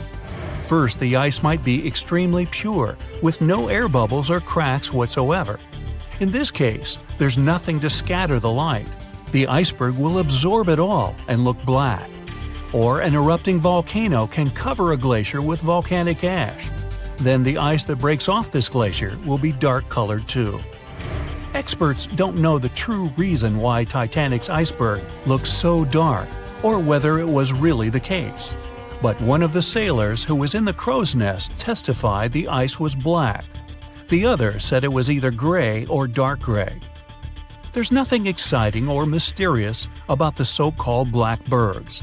They're icebergs that roll over after their top part is melted, which changes the weight distribution.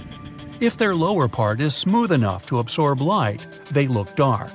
Plus, they usually aren't exposed to the air long enough for the white frost to build up.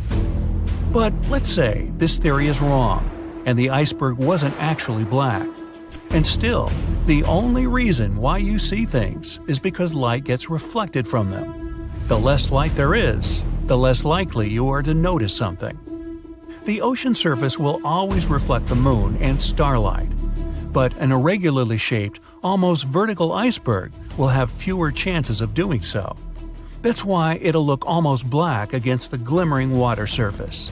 At night, icebergs can be rather difficult to detect without a radar. In any case, our iceberg wasn't noticed in time. Titanic crashed into it and sank. End of story? Apparently not. On April 15th, the German ocean liner SS Prinz Albert was sailing through the North Atlantic. It was traveling a few miles away from the place where Titanic had sunk several hours before. The German ship's chief steward, who hadn't learned about the disaster yet, saw an iceberg. What drew his attention was a fairly large streak of red paint going along the iceberg's base. Surprised, the man took a photo of his discovery. He thought the paint meant a ship hit the iceberg during the past 12 hours. The next person who saw the infamous chunk of ice and took its photo was the captain of the vessel used to lay deep-sea telecommunications cables. The ship was sent to help in the area where Titanic had sunk. The captain later claimed the iceberg he had seen had been the only one in that area. Plus, the red paint. It wasn't difficult to connect the dots. In 2015, one of these photos was sold at auction for more than $32,000. And still, experts are unsure whether the image really shows the infamous block of ice. It might be another innocent iceberg that was floating nearby at that time. April 12th, in the year 2212. It's a great date for humanity, the 300th anniversary of the launch of the legendary Titanic. The best engineers of the world have collaborated for years to bring their masterpiece to the public, the Space-Tanic, and they've done it just in time. The glorious spaceship is waiting in its harbor under the limelight, photographed by thousands of people. The trip was scheduled for April 12, just like 300 years ago. Finally, the big day has come. The passengers are going on board the most magnificent spaceship of the time. They call it Unbreachable. It has 12 decks, from the third class closer to the bottom to the most luxurious first class on the top, with panoramic views of outer space. The ship is preparing for launch. The engines are starting, the final countdown has begun, and the Space-Tanic is off into the sky. It quickly becomes no more than a speck in the big blue and then disappears. The first day of the flight goes perfectly. The ship leaves the Earth's atmosphere in less than an hour, and passengers enjoy the wonderful view outside. The blue and green planet on the backdrop of the black void of space. The ship slows down a bit as it moves into orbit. There are too many satellites and space debris circling around the Earth. The Space-Tanic has to go carefully and maneuver around the chunks of metal floating in zero-G. One of them heads straight towards the ship, but it turns on the side burners and moves out of the way just in time. The scrap floats by safely. Finally, the ship is out of the danger zone and into the big black. It turns on the back thrusters to accelerate and heads to the bright side of the moon. It's going to be the first destination of the sightseeing tour. The planet becomes gradually smaller behind, and about halfway to the natural satellite, people on board can marvel at the sight of the sun. The huge ball of burning plasma is bigger and brighter than ever in the cosmic darkness. Suddenly, the ship's captain makes an announcement. All passengers are invited to the promenade decks to watch as the solar panels are being unfolded. People go outside to goggle at the sight. The silver and black panels slowly emerge from their containment slots, and the Space-Tanic finally takes its real form. As the sun's energy begins to flow into the ship, the thrust engines turn to minimum. The spaceship is now in energy collecting mode. For the trip to Mars to take just a few days, it needs to make a transit jump. In another 5 hours, another announcement rings across the board. The ship is approaching the moon, and the passengers are invited to look at the satellite from up close. The Space-Tanic passes by at several thousand miles, and the moon looks huge. All the craters on the satellite, even the smallest ones, are clearly visible. The view is outstanding. The moon is left behind, and lights on the ship go dim. There's no natural change of day and night in space, so the crew monitors the time and imitates the shift. The next day promises nothing of interest, as there's going to be a long traverse between the moon and Mars. The passengers are wandering off to their cabins to sleep. The next 2 days go uneventful. On the decks, there are numerous types of entertainment for guests, from gyms and swimming pools to game rooms and dancing halls. People wander around the promenade decks, enjoying the serene views of space. Nothing bodes trouble. On the 4th day, the captain finally announces that the Space-Tanic is preparing for the transit jump in 30 minutes. When the time comes, the passengers only feel a slight tug as the huge vessel leaps through space-time, entering the vicinity of Mars. Many passengers go outside to look at the red planet, which is already visible in the dark abyss. The tour is entering its final stage, but the landing is only planned for late night. At 11 p.m., when most passengers were already in their beds, the Space-Tanic begins the final maneuvers. It has to make a little roundabout trip over Mars because the port is on the other side of the planet. The flight is nearing its end, only a couple of hours left before landing. The ship is in the orbit on the far side of Mars. Everything's quiet. Too quiet. All of a sudden, an enormous boom thrashes the whole Space-Tanic, throwing sleeping people out of their beds. Blinking emergency lights turn on. Everyone's confused, but no announcement comes from the captain. And only those who have been on the starboard side promenade deck notice the horrible detail. The right front wing has been torn off and is zooming past them towards the stern. Pressing their faces to the glass, straining to look at the hull, they see a huge gash near the nose of the ship. The Space Titanic shudders again, and chunks of metal fly out of the gaping hole. The ship rapidly loses pressurization. Meanwhile, the broken-off wing hit the stern and left another gash in it. Mechanisms in the engine compartment start to fall apart and are dragged into space. The ship groans and comes to a halt, suspended thousands of miles above Mars. At last, the captain announces through the intercom that the Space Titanic has unexpectedly collided with a rogue asteroid. All passengers are asked to proceed to their respective decks for evacuation. Within an hour, all rescue capsules are occupied and ready to be deployed. But about a third of the passengers are still on board the ship. It turns out many of the capsules were blown away at the collision. History seems to repeat itself. The captain still orders to deploy the capsules, and they whoosh out of containment tanks, leaving hundreds of people behind. Some left without their family members, not knowing what fate awaits them.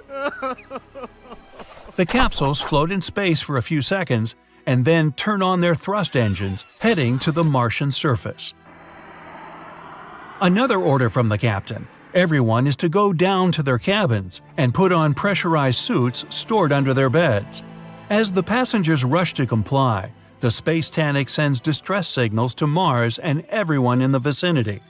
100,000 miles away, a large trade ship, Leona, picks up the signal and hurries to help. The creaks and groans on board the Space Titanic become more and more frantic. People are sitting silently in their cabins. It's quiet on board, except for the sounds of the slowly disintegrating ship. And then, suddenly, a loud snap resonates throughout the Space Titanic, and the vessel cracks in two. A gigantic fracture goes from top to bottom, almost perfectly halfway across the decks. Pressurized glass covering the promenade decks shatter into millions of pieces, slowly flying away from the ship. With the decks depressurized, people and things are blown away into outer space. Thankfully, all of the passengers and crew are wearing their suits as ordered, but they only have about an hour before they run out of oxygen. People help each other by floating together and hauling stranded ones to their groups. They can barely control their floating, but somehow they still manage to bring some order to the chaos. Huddled together in orbit above the ominously red planet, they watch as the mighty Space Titanic turns into a heaping pile of space debris. 45 minutes have passed. The oxygen is running low, and people try to breathe as slowly and carefully as they can. There's still no help in sight, and they're preparing for the worst. But then, one of them starts waving and pointing somewhere. It's a bright spot, hardly different from the stars in far space, but it's getting closer by the second. And within 5 minutes, the relieved people see a spaceship speeding towards them. The Leonas arrive just in time to save the day. Quickly, but without hurry, Leona's crew gather everyone floating in space around the remains of the Space Titanic and haul them on board their ship. In a few hours, the Leona safely lands at Mars' main spaceport. The newspapers called it the day when the Titanic sank again. You know SOS, don't you? 3 dots, 3 dashes, and 3 more dots. It's an easy enough signal to tap out in Morse code. It means save our souls or save our ship. The crew of the legendary Titanic had been desperately trying to send this signal for 2 hours the night of April 14, 1912. There were other ships not too far from the spot where the iceberg took down the mighty Titan of the sea, but the call for help seemingly disappeared before it could reach them. The passenger ship SS Mount Temple did pick up a signal and try to respond, but the Titanic never got the answer. So what was silencing the ship's cries for help? Some unknown Bermuda Triangle of the North Atlantic? Consider this. Eyewitnesses say the sky was painted with a brilliant aurora borealis that cold, fateful night. Beautiful, yes, but on that day, the northern lights may have sealed Titanic's fate for good. You see, the aurora borealis forms thanks to geomagnetic storms. Sounds complicated, but those are basically fluctuations in the Earth's magnetic sphere, and what causes those is the sun itself. The magnetic sphere is like a protective bubble that surrounds our planet. It blocks harmful solar rays, winds, and other cosmic dangers from reaching us. Without it, life on our planet wouldn't be possible. Earth would look more like Mars. You also have it to thank for compasses pointing north. Experts know the Earth's magnetosphere affects navigational equipment, or disrupts it. Which brings us back to the Titanic. Recently, a published weather researcher named Mila Zenkova proposed a theory that solar flares, which provoked a geomagnetic storm, could have played a major role in the Titanic's untimely demise. Solar flares make themselves known on Earth all the time. Some people are especially sensitive to the magnetic storms they cause. These unlucky folks can feel weakness, fatigue, headaches, and even mood swings. On usual days, the pressure is the same on both sides. The magnetosphere blocks all the bad stuff, and we're all happy. But sometimes, explosions occur on the sun. They can be massive, Earth-sized. These flares shoot out a wave of charged particles that collides with the magnetosphere at high speeds. Our protective bubble then goes on the defense. It shrinks, deforms, and pushes those particles toward the poles. Enter those brilliant lights dancing above the Titanic that night. In the north, we know it as aurora borealis. In the south, aurora australis, or the southern lights. When the magnetosphere pushes those solar and cosmic particles toward the poles, they collide with molecules of different gases. That's why you get the range of colors. For example, oxygen can be green or red depending on the distance, and nitrogen is blue or purple. What multiple people saw that night was exactly this phenomenon, including the second officer from the rescue ship Carpathia. He wrote it down in the logbook before getting the distress call from the Titanic. But I'm getting ahead of myself. Auroras are a visible sign of a geomagnetic storm. Now, about navigational equipment. This applies to satellite and radio frequency devices. Remember, they didn't have iPhones back in the Titanic days, so the average person couldn't notice their gadgets going haywire. But navigational devices and wireless telegraph did exist and were actively used. Rewind back to the Middle Ages, when sailors noticed that, on some days, compasses wigged out. The arrows spun in all directions, and people back then had no idea why. It wasn't until the 18th century when French scientists found out that such problematic days occur at the same time as black spots appearing on the sun. Solar flares. The mystery was solved. Now, the Titanic had the most advanced, well-known radio equipment at that time. They tested it thoroughly to make sure it worked for distances up to 2,000 miles away. Titanics passed them all. On April 10, 1912, the massive liner left Southampton and set off for New York. The very next day, the crew started getting the first reports of drifting icebergs and ice fields. They put dots on the map to mark the coordinates and let out a sigh of relief. All the troublesome spots were north of the Titanic's planned route. But after a couple of days, the warnings were moving farther and farther south, encroaching on the majestic ship.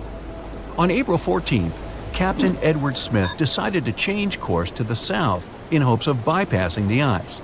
This ended up being a huge mistake. Enter the magnetic storm. If it was throwing the navigation equipment off, even by a tiny error of half a degree, the captain could have been mistakenly taking the ship right toward a cluster of icebergs. What's even worse, the radio operators ignored warnings coming from other ships. That, or they simply forgot to hand them over to the captain. As hired contractors from the radio company, they were more interested in transmitting paid telegrams from passengers on that luxurious liner. The radio transmitter kept going out of order that evening, probably because of all this private traffic. When it was finally fixed, operator Jack Phillips received another message from the SS Californian at 10:30 p.m. Their operator was trying to warn Phillips about the coordinates of drifting icebergs, but he paid them no attention. He was nervous and in a hurry. Was the magnetic storm to blame for his frayed nerves and bad mood?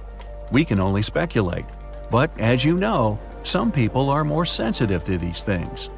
The weather was fine, the ocean was calm, the water was smooth as glass. Despite all the warnings, the ship continued to sail at a maximum speed of over 22 knots. An hour later, Titanic collided with the infamous iceberg. On April 15th at 12:14 a.m., in the middle of the night, Titanic's operator started to transmit the first emergency signals. The SS Californian was sailing just 20 miles from the Titanic. They could have easily come to a quick rescue. But 10 minutes before the disaster, the Californian's radio operator had gone to bed. He was the only one who understood Morse code on the ship. According to this new theory, the magnetic anomalies possibly blocked Titanic's messages to other ships. For example, the steamer SS La Providence didn't receive any signals from the sinking ship at all. Yet they were still getting transmissions from another giant, the Olympic, which was 500 miles from the Titanic. That night, the signals were acting strange. They simply got lost somewhere in space, or they were like a jumbled riddle, impossible to solve. The SS Mount Temple did get a message and rushed to Titanic's aid. But as fate would have it, the rescue ship got stuck in ice. She did arrive at Titanic's last known coordinates, but the luxury liner was nowhere to be seen. So were the coordinates accurate at all? The steamer Carpathia was about 60 miles away. At 12:30, their radio operator told the Titanic's crew they were rushing to help. The ship famous for coming to the aid, Carpathia, was going full steam ahead. But here's the odd part. At first, they headed to the wrong spot. The magnetic storm could have thrown its equipment off. Good news is the steamer did end up reaching the right place when they saw the lifeboats full of passengers. Interestingly, once she reached land, the Carpathia didn't have any problems with her equipment. The blackout happened just around the wreckage site. The following investigation blamed radio amateurs for blocking signals. We now might know otherwise. Zinkova explains that at that time, they didn't know exactly how and to what extent the sun influences the Earth. No one could have guessed that the sun could tamper with these massive ships' navigational equipment, especially one that had the best of the best at the time. There's another theory that even the moon could have played a role. Some researchers claim that in January 1912, our natural satellite was closer to the Earth than usual. It caused very strong tides and raised the sea level. Every year, icebergs break away from Greenland and stop around Newfoundland. But not that year. The increased water flow pushed them further for 3 months. And come April, they were right in the way of transatlantic ships. Unfortunately, it was a recipe for disaster when it came to the mighty Titanic. May 31st, 1911. The second Olympic-class liner is finally complete after 2 years of construction. It'll be ready for its first voyage a year later. It's the most luxurious ship in the world. They call it Titanic. You just read the groundbreaking news in the Daily Herald and decide to treat yourself to a trip on this floating gem. You head over to the White Star Line's headquarters in London to buy yourself a ticket. You get the cheapest first-class fare for £30. That would be over $4,500 today. Wednesday, April 10th, 1912. The day is finally here. You must be in Southampton at 9:30 a.m. The third-class passengers board the ship first. Then the second and first classes follow an hour before the vessel sets sail. Stewards on board welcome everyone and show them to their cabins. Now it's your turn. The majestic ship in front of you is bigger than you imagined. As you board the Titanic, Captain Edward Smith himself greets you. Your trip will begin shortly. By the time the liner stops at Cherbourg in Queenstown, over 2,200 passengers and crew will be on board, embarking on their transatlantic trip. The Titanic is ready to sail, and you hear the horns from the deck as you wave goodbye to the people below. But just a few minutes later, you hear panic rising on the deck. You run up to the railings to see what's going on. It's another ship coming too close. The side of it says SS City of New York. Titanic has barely left the dock, but it looks like there's about to be a collision. The captain manages to steer clear of the other ship within just a few feet. Phew, that was close. The ship is scheduled to arrive in New York a week later on April 17th, but that's only if things go according to plan. The weather is clear until Sunday the 14th. As the vessel crosses a cold front, it encounters huge waves and strong winds. That night is quiet but cold. The Titanic starts getting warnings from other ships about drifting blocks of ice in the Grand Banks of Newfoundland. But this time, the great ship doesn't continue to travel at full speed. Instead, the captain slows her down. He wants to make sure the lookouts will have plenty of time to spot any icebergs along the way, even if it means arriving in New York behind schedule. It's 11:40 in the evening. Lookout Frederick Fleet spots a colossal iceberg right ahead. He immediately alerts the bridge. The first officer tells the steersman to go around the iceberg, and the rest of the crew members must stop the engines right away. Everyone on board is working together to avoid the obstacle. But in this story, the steersman doesn't panic. He immediately turns the wheel the right direction away from the iceberg. Many passengers have already been awoken by the commotion and jostling. Some go on the deck in their nightgowns and pajamas to see what's going on. A few peek over the right side of the ship to get a closer look. You and everyone else watch anxiously with white-knuckle grips on the railing. The stress and cold make you shiver. You can't help but wonder if the Titanic will collide with the iceberg. It's getting closer and closer. Onlookers hold their breath. It's so quiet you could hear a pin drop. And then, within a mere inch, the ship slowly sails by the ice monster. There was no contact, no gap ripped in the hull hundreds of feet long that would allow water to flood into the lower compartments. Everyone starts clapping and hugging each other. After doing all the necessary checks, the captain officially announces that everything is all right. He invites the passengers on the deck to come inside for a hot cup of tea before they go back to their cabins. You follow the group and see the captain leaving to go report the incident. He also alerts other ships in the North Atlantic to slow down and be on the lookout. Amongst those ships is the Carpathia. Nope, she continues on her course. No need to come to Titanic's rescue tonight. RMS Titanic finally reaches its destination on April 17, 1912. It's 8 hours late, but it's safe. Thousands of people come to the New York docks to admire the most luxurious ship in the world. It had a successful first voyage. Before getting off the ship, some passengers exchange addresses to write letters to each other. Like tennis players Richard Norris and Carl Baer. Both were on board the Titanic, but this time, Norris didn't spend hours in the cold water of the North Atlantic trying to help other passengers, almost losing his legs to hypothermia. And Baer was never on a lifeboat with his girlfriend, where he asked her to marry him. No, this time, he did it with friends and family around, and they all celebrated the engagement. The two tennis players end up playing their first match together later in 1912. Norris became one of the best players of his generation and won the Davis Cup 5 times. Margaret Brown was going back to the U.S. to see her sick grandchild. This time, she didn't have to help passengers get on lifeboats and never got on Lifeboat 6 herself. When Brown gets off the ship, she runs to her grandson's side. This time, she never met the crew or the captain of the Carpathia to give them an honorary silver cup. She kept doing philanthropic work, but she never became known as the unsinkable Molly Brown. Violet Jessup never liked the idea of sailing in the North Atlantic because she knew how bad the weather could be. She was cautious, having just survived a crash a few months earlier. It was on the Titanic's sister ship, the Olympic. But her friends convinced her to join the legendary ship's crew. This time, she was never called on deck to help passengers and never boarded Lifeboat 16. She continued working on the Titanic until her retirement, meaning she was never taken on as a nurse of the Britannic.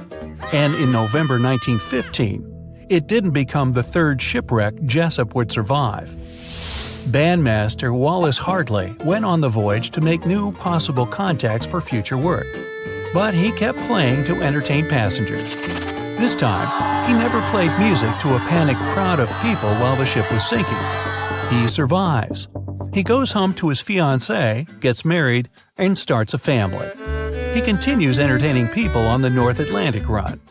This time, his mourning fiancée never received his violin, and the historic Titanic memorabilia was never sold in 2013 for $1.7 million. Bertha Main met the love of her life, Quig Baxter, in Brussels while he was traveling with his mother and sister. Baxter wanted to take Main with him, so he secretly booked her a cabin under the name Mrs. de Villiers. This time, he never had to guide his family to a lifeboat. His family met his girlfriend when they got off the ship, not on Lifeboat 6. This time, Baxter survived. He returned to Canada with his girlfriend, and she never went back to Europe alone. Main's nephew would never find a shoebox in her closet with memories from the Titanic. Dorothy Gibson was playing bridge that night with a couple of New York bankers. When she went back to her stateroom with her mother, she never heard that long, sickening crunch and never got on Lifeboat 7.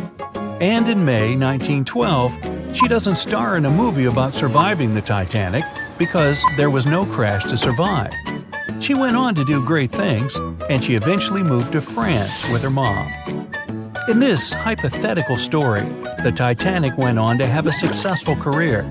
It was the most luxurious ship for many years to come. It did the North Atlantic run countless times, and it successfully delivered passengers and mail where they needed to go. After 25 years in service, the old liner was scrapped. Another large vessel replaced it. It had more room for lifeboats and a large enough deck for people to walk and play. The White Star Line Company would eventually merge with their competitors.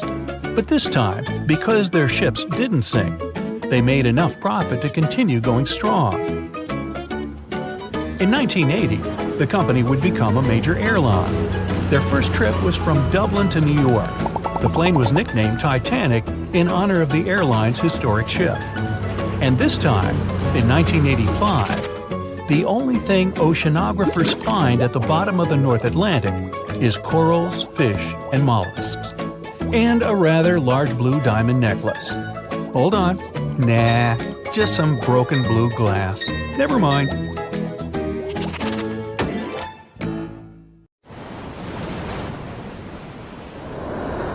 The Kraken is a colossal squid, a legendary sea monster, the biggest hunk of calamari you ever saw. And if this monster had existed, the world would have changed beyond recognition. The Kraken has powerful tentacles, solid muscles with suckers at the end. They're just impossible to escape. The Kraken can break a ship in half or just pull it down into the depths. But the worst thing about the Kraken is its size. According to old sailor stories, the Kraken reached 5,000 feet in length. That's almost 10 soccer fields. Hey, maybe the Kraken could play soccer. The Kraken legend said the monster was so giant that sailors mistook it for a small island. In past centuries, it would have been impossible to defeat such a beast. If the Kraken existed in reality, it might have had offspring. Yeah, in all the world's oceans, there would be giant monsters that could sink any ship. It's unlikely that the Kraken would have competitors in its habitat, so its population would grow strongly. Since the Kraken is enormous, it would need lots of food, so the population of other large sea animals would fall significantly. Blue whales, great white sharks, other giant squids, all the big sea creatures would be endangered. Many people are starving because of the reduction of large fish in the ocean. Urban economies that rely on fishing will be in decline. Prices for small fish around the world are getting more expensive because it's unsafe to fish. To defeat the Kraken, you need powerful weapons, but the monster is tough to catch. The Kraken belongs to the cephalopod genus. This species includes squid and octopus, some of the most intelligent creatures on the planet. The Kraken is a skilled hunter and will never fight in the open. So, what can you do? You can't track the Kraken because it approaches from the depths, not the surface, though you may be able to tell that the monster is somewhere nearby if a lot of fish surface. When the Kraken swims, it scares all the fish in the vicinity. But it might already be too late. A huge tentacle emerges from the water, resembling a high tower. This tower falls on the deck of the ship, shattering it. The sailors scream and run. The Kraken lands a second blow, and the vessel is almost capsized. Next, the Kraken wraps its giant tentacles around the ship and pulls it to the bottom. Oh boy! What if the sailors managed to detach the ship from the tentacles of this monster? With the help of powerful weapons, the ship's crew strikes back. The Kraken retreats under the water. It's hurt, angry. It seems the battle is over, but here comes the worst. A whirlpool forms beside the ship. Thanks to its considerable weight, when the Kraken dives, it creates a whirlpool behind it. Like a drain in a giant bathtub, this whirlpool sucks the ship down. The battle with the Kraken is lost. Well, that was unfortunate. You might be able to defeat the monster if you can anticipate its attack in advance. But the Kraken can see you and your ship before you can see it. Colossal squids live in deep waters, and they have the largest eyes among all animals. The squid's eye is the size of a dinner plate. Thanks to this, they can see their prey from far away. Similarly, a Kraken would spot the ship much sooner than sonar could pick up the Kraken. It would always have the drop on you. Well, that's not good. Around the world, cargo transportation by ship is declining. Airlines provide the only safe connection between the continents. This will increase air pollution. The most successful enemy of the Kraken is submarines. They travel at great depths and are equipped with powerful echolocators to help detect the Kraken in advance. Subs are well armed too, and the round metal body is not so easy to destroy. A single Kraken may be defeated by a submarine, but what if there are several sea monsters? 3 Kraken can wrap their tentacles around the submarine and drag it deeper into the water where the pressure will destroy their enemy. In other words, they'll have a crush on you.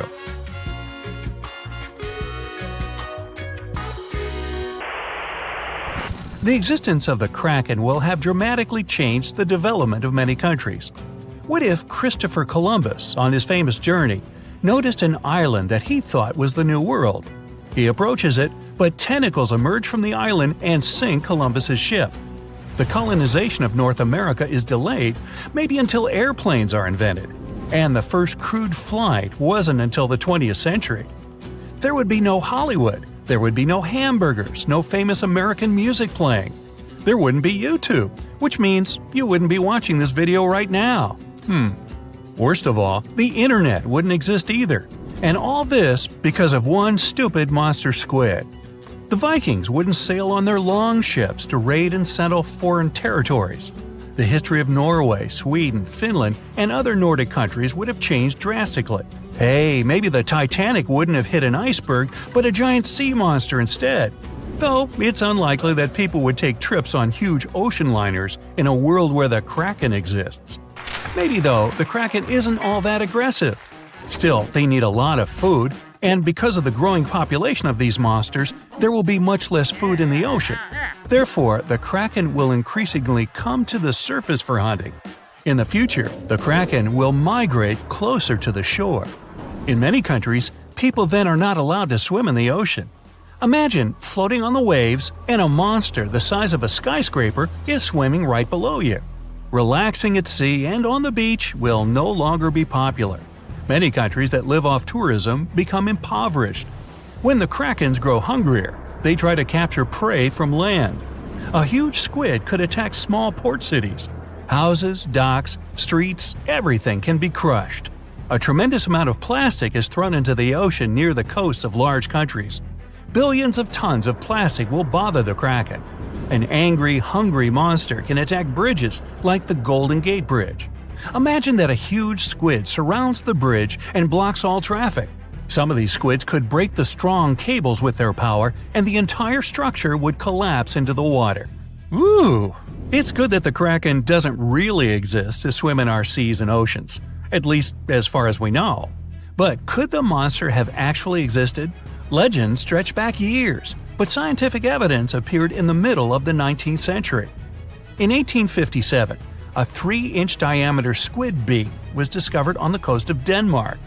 Other huge squid remains were found in the Bahamas, and then scientists were convinced that gigantic squids existed. While colossal squid has been officially discovered since then, it's been more than 100 years, and we still don't know what max size they can grow to. The fact is, colossal squids are one of the most elusive creatures on Earth. They live in the depths of the ocean where it's challenging for scientists to reach. Any dive to a greater depth requires powerful, bulky equipment. Underwater bathyscapes and cameras make a lot of noise and light, which squids notice from afar. They flee before we can see them. The legend of the Kraken probably appeared because of a real colossal squid. People in the past didn't know about these creatures' existence, so when they saw one for the first time, they described it as a massive, terrible monster. It's difficult to say if these huge squids were the size of a small island, because the truth is, we've only studied about 5% of the ocean. It may be that in its depths, monsters much more terrible than the Kraken swim. Like my nephew, Peter. It was just a couple of hours before midnight. Some of the 2,200 passengers of a large, luxurious ocean liner were still partying in the beautiful first-class lounges. The rest were asleep in their beds, some of them in spacious cabins filled with paintings and decorated with ornate carvings, others in tiny rooms below sea level. All of these people had only one thing in common. On that chilly April night, all of them were heading from Southampton in England to New York City. The ship was called the Titanic, and at that time, it was considered unsinkable. At the very beginning of the journey, the liner nearly collided with the steamship New York. Luckily, the Titanic managed to pass by the other vessel with several feet to spare. A common sigh of relief escaped the passengers crowding the liner's decks. Little did they know what was awaiting them in the near future. Several days later, when the ship was already in the North Atlantic Ocean, 370 miles away from Newfoundland, the unthinkable happened. At about 11:40 p.m. on April 14th, those who were still awake were knocked over by some mysterious and powerful force. Passengers who were already in their beds got catapulted to the floor. Screams and total confusion. Months before the disaster struck, a ginormous chunk of ice had broken away from a glacier in southwest Greenland. It was made of the snow that had fallen about 100,000 years ago, when mammoths were still roaming the planet. When the iceberg just started its journey, it was a huge thing, almost 1,700 feet long. It also weighed 75 million tons. But then it floated much further to the south than normal, right into the area the Titanic had to cross on its way to North America. Even after melting into the water for months, the iceberg still weighed an impressive 1.5 million tons. Its top part was towering over the water for almost 100 feet. Even so, it looked harmless next to the massive ocean liner, but only at first glance. What people saw was just a tiny part of a jumbo piece of ice. The largest part of any iceberg is hidden under the surface, with a mere 1/10 visible above the water. The Titanic iceberg wasn't an exception. The moment the ship collided with it, the vessel was doomed. Unable to divert its course, it crashed into the ice, rupturing at least 5 of its hull compartments. They immediately started to fill with water, which then flooded each succeeding compartment. The front of the ship started to sink. This raised the back part almost vertically into the air, and then, with a deafening roar, the liner broke in half. The rest is history. But what if what we know about the disaster is not true? What if the ship hadn't been wrecked by an iceberg?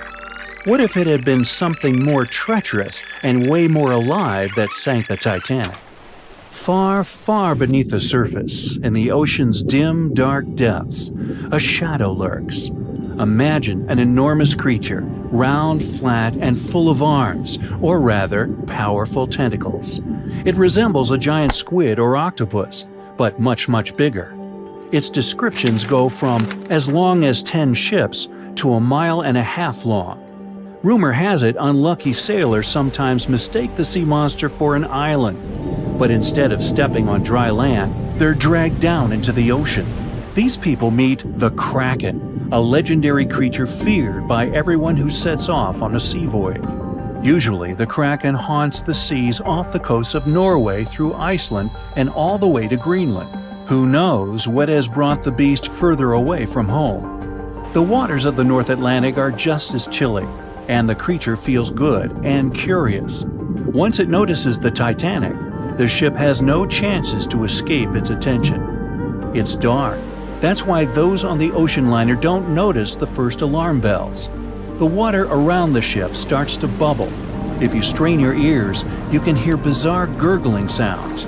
If you strain your eyes, you can see thousands of fish and jellyfish rising to the surface. They feel something's up down below. But even if someone on the Titanic noticed this hectic activity, they wouldn't have time to get out of the way of the horrifying beast. Its enormous size and super long and strong tentacles turn it into a predator you can't escape. A 9-year-old boy standing on the deck knows nothing about the sea monster. He's just watching countless small islands rising out of the sea, very, very slowly. The kid doesn't understand why, but all the blood in his body suddenly runs cold. Hundreds of tiny fish are leaping about in the pools between these sandbanks, but soon they roll off into the water over the sides of the ginormous something. Several sharp points appear above the surface. The intrigued boy thinks they look like horns. They keep growing, thicker and thicker the higher they rise. Soon they're towering over the massive Titanic, dwarfing the ship. These horns are the Kraken's dreaded arms. The boy is paralyzed by fear, but then he spots the monster's eye. It's as big as an elephant. It makes the kid come to his senses and dash away, screaming like there's no tomorrow. The boy's shouting attracts people. They gather along the ship's side, trying to spot what scared the child so much. And then they see. First one, then more and more passengers and crew members lean over the railing to get a better look. They aren't being careless, they're just in shock. Indeed, it's hard to believe your eyes when they tell you a dreaded beast is about to attack the ship you're on. Plus, it's dark, and no one can see clearly what that huge shadow is. But the next several minutes prove it's not a mirage. All of a sudden, the creature rises one of its monstrous arms and stretches it toward the vessel. It might very well be longer than the liner's entire hull. Women start screaming and fainting. Men seem to be just as terrified. Those who have managed to keep their heads clear sweep up kids and run for shelter. That's when the first powerful hit shakes the vessel. The Kraken's had enough waiting. It's ready for action. Panic engulfs people on board the Titanic. Running around aimlessly and screaming, they create chaos that makes the beast even more interested. Normally, the monster just wants to be left alone. It rests deep down on the ocean floor, using its long tentacles to tether itself to the bottom and lazily hunt for food.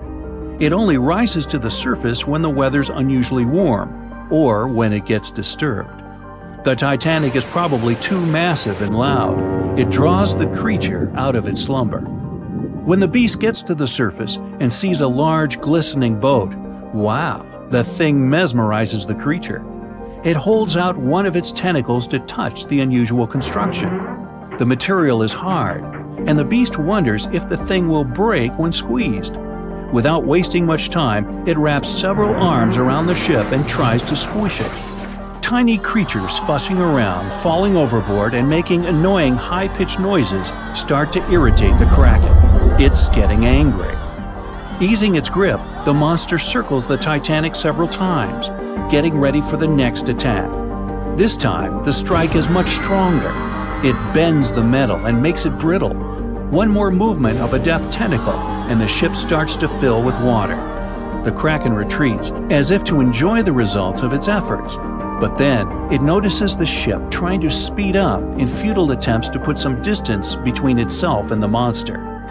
People on board the Titanic heave a sigh of relief. The beast is nowhere in sight. Little do they know that the Kraken never lets its toys get away. The ship is beginning to slow down.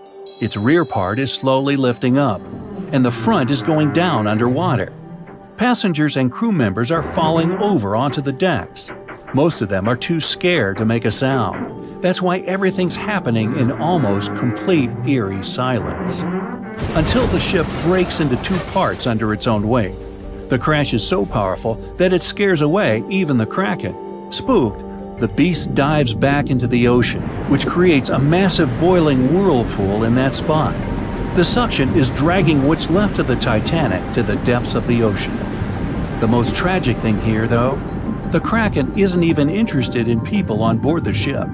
This creature is content to munch on fish. It doesn't need bigger prey.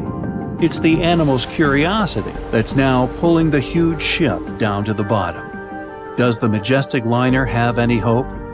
I think you know the answer. When the Titanic began its fateful voyage, it weighed about 52,000 tons. Now, how did they even get it into the water in the first place? Step 1. Find tons of soap and natural fat. Step 2. Dump it all over the ramp in front of the Titanic like a monster slip and slide.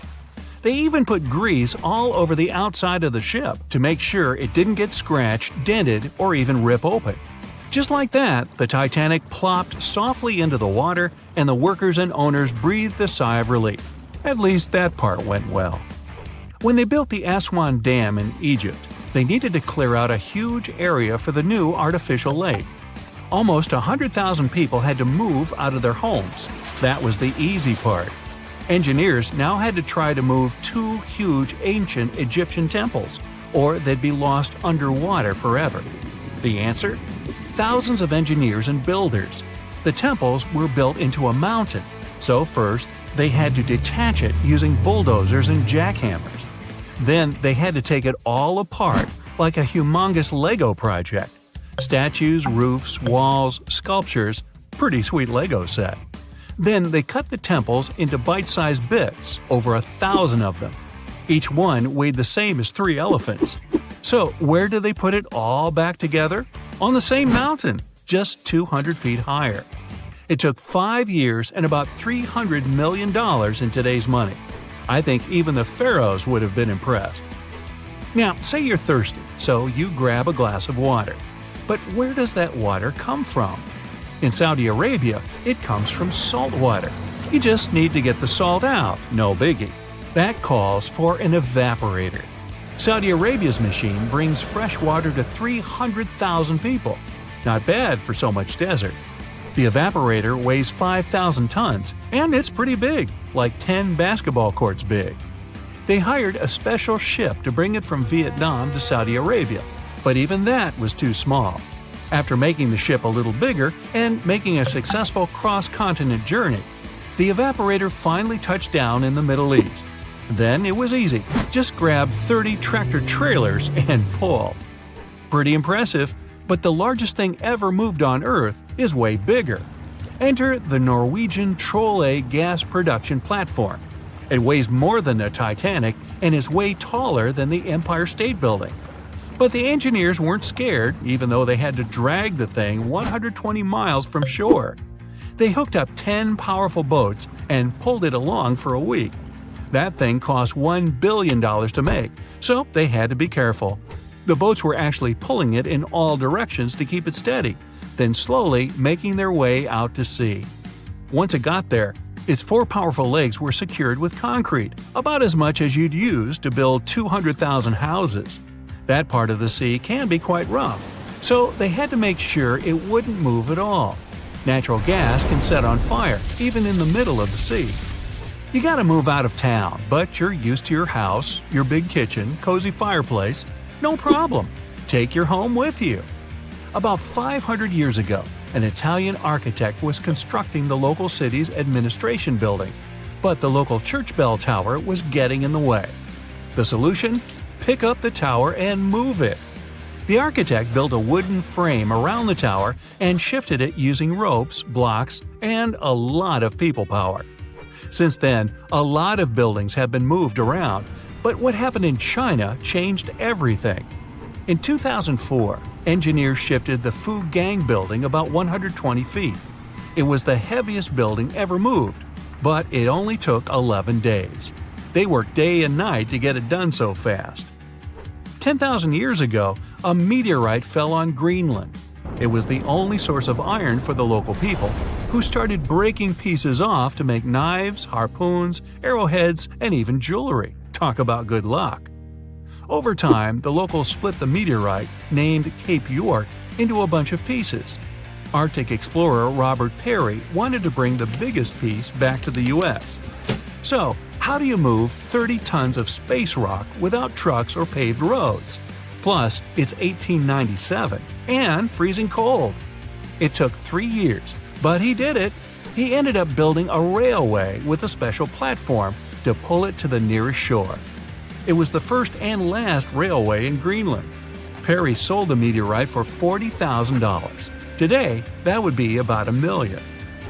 In 2012, artist Michael Heiser erected a 340-ton boulder over the entrance to the LA County Museum of Art.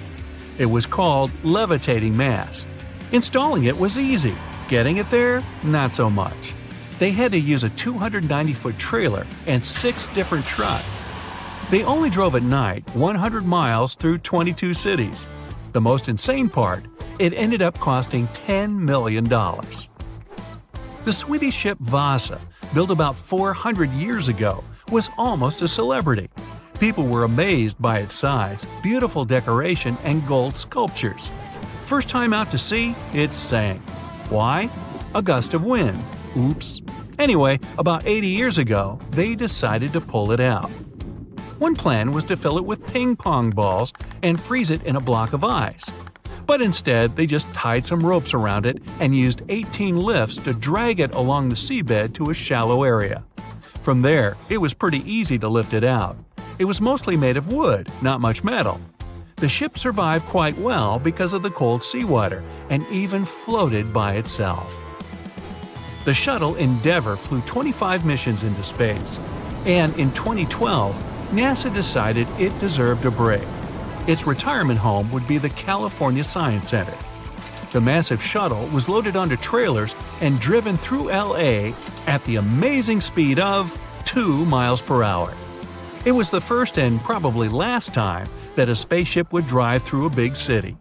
They had to clear a pretty big path and ended up chopping down a lot of pesky things like lampposts, traffic lights, power lines, even over 400 trees. But don't worry, they raised a lot of money from the whole thing, enough to plant over 800 new trees. The Statue of Liberty wasn't built in the USA. It was built in France. After 9 years of hard work and a serious amount of copper and iron, she was ready to be given to the United States as a token of friendship. Sending it by mail would take way too much bubble wrap, so they decided to ship it instead. The statue was cut into 350 pieces, loaded into crates, and shipped over to New York. It took them 4 months to assemble all the pieces back together. Talk about Humpty Dumpty. Meet Bagger 288, a self-propelled excavator and the largest land transport on the planet. This beast can shift thousands of cars worth of dirt a day. It finished work in one quarry and had to move on to another. Taking it apart, shipping it, and putting it back together would have been ridiculous. So it just drove over there. It took 3 weeks and only moved at half a mile per hour. To stop it from wrecking everything it drove over, engineers walked ahead, planting grass and covering roads with gravel and dirt. Now, you're walking down the street in France, see a couple of cafes, maybe a nice bakery, and the world's largest gas turbine, named Harriet. Harriet's job? Keep the lights on in over 700,000 French homes. This mammoth turbine weighs as much as 2 jumbo jets and had to travel through France, Germany, Belgium, and the Netherlands. Hey, let's go Dutch! The Great Pyramid of Giza in Egypt is made up of more than 2 million huge blocks of stone. No trailers, no tractors, just some good old-fashioned muscle power. Each block weighs more than 2.5 tons. That's like 30 of me. These guys didn't even have strong metals like iron or steel. They mostly used pieces of wood and stone hammers. No matter what happens, don't stop! We almost got it! Two treasure seekers are digging frozen ground in a cornfield at night. It's raining hard, lightning is flashing, but these two guys keep working. And now the shovel hits something solid. No way! A treasure chest! They start digging faster and find a piece of a ship's engine. What the? Far from the seas and lakes, somewhere under the fields of Kansas City, they found a giant sunken ship. How is this possible? Now you'll see. Some people spend their lives searching for shipwrecks with treasures underground. One of them is explorer David Hawley. He's been looking for such ships far from the seas, rivers, and oceans for many years. He does this because he likes the feeling of adventure. The holds of these ships may contain chests of gold, antiques, and artifacts. And you can get a lot of money for them. David says you don't have to go into the ocean to find a sunken ship. They may be lying in your backyard. But why do ships end up buried underground among fields, farms, and plains? Let's find out using the example of steamboat Great White Arabia.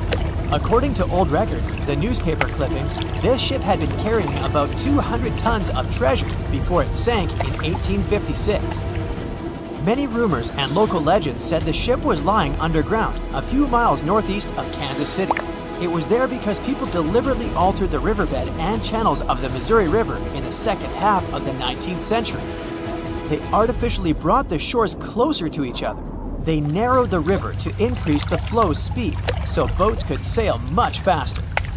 In the 19th century, steamboats were the most popular means of transporting passengers and goods.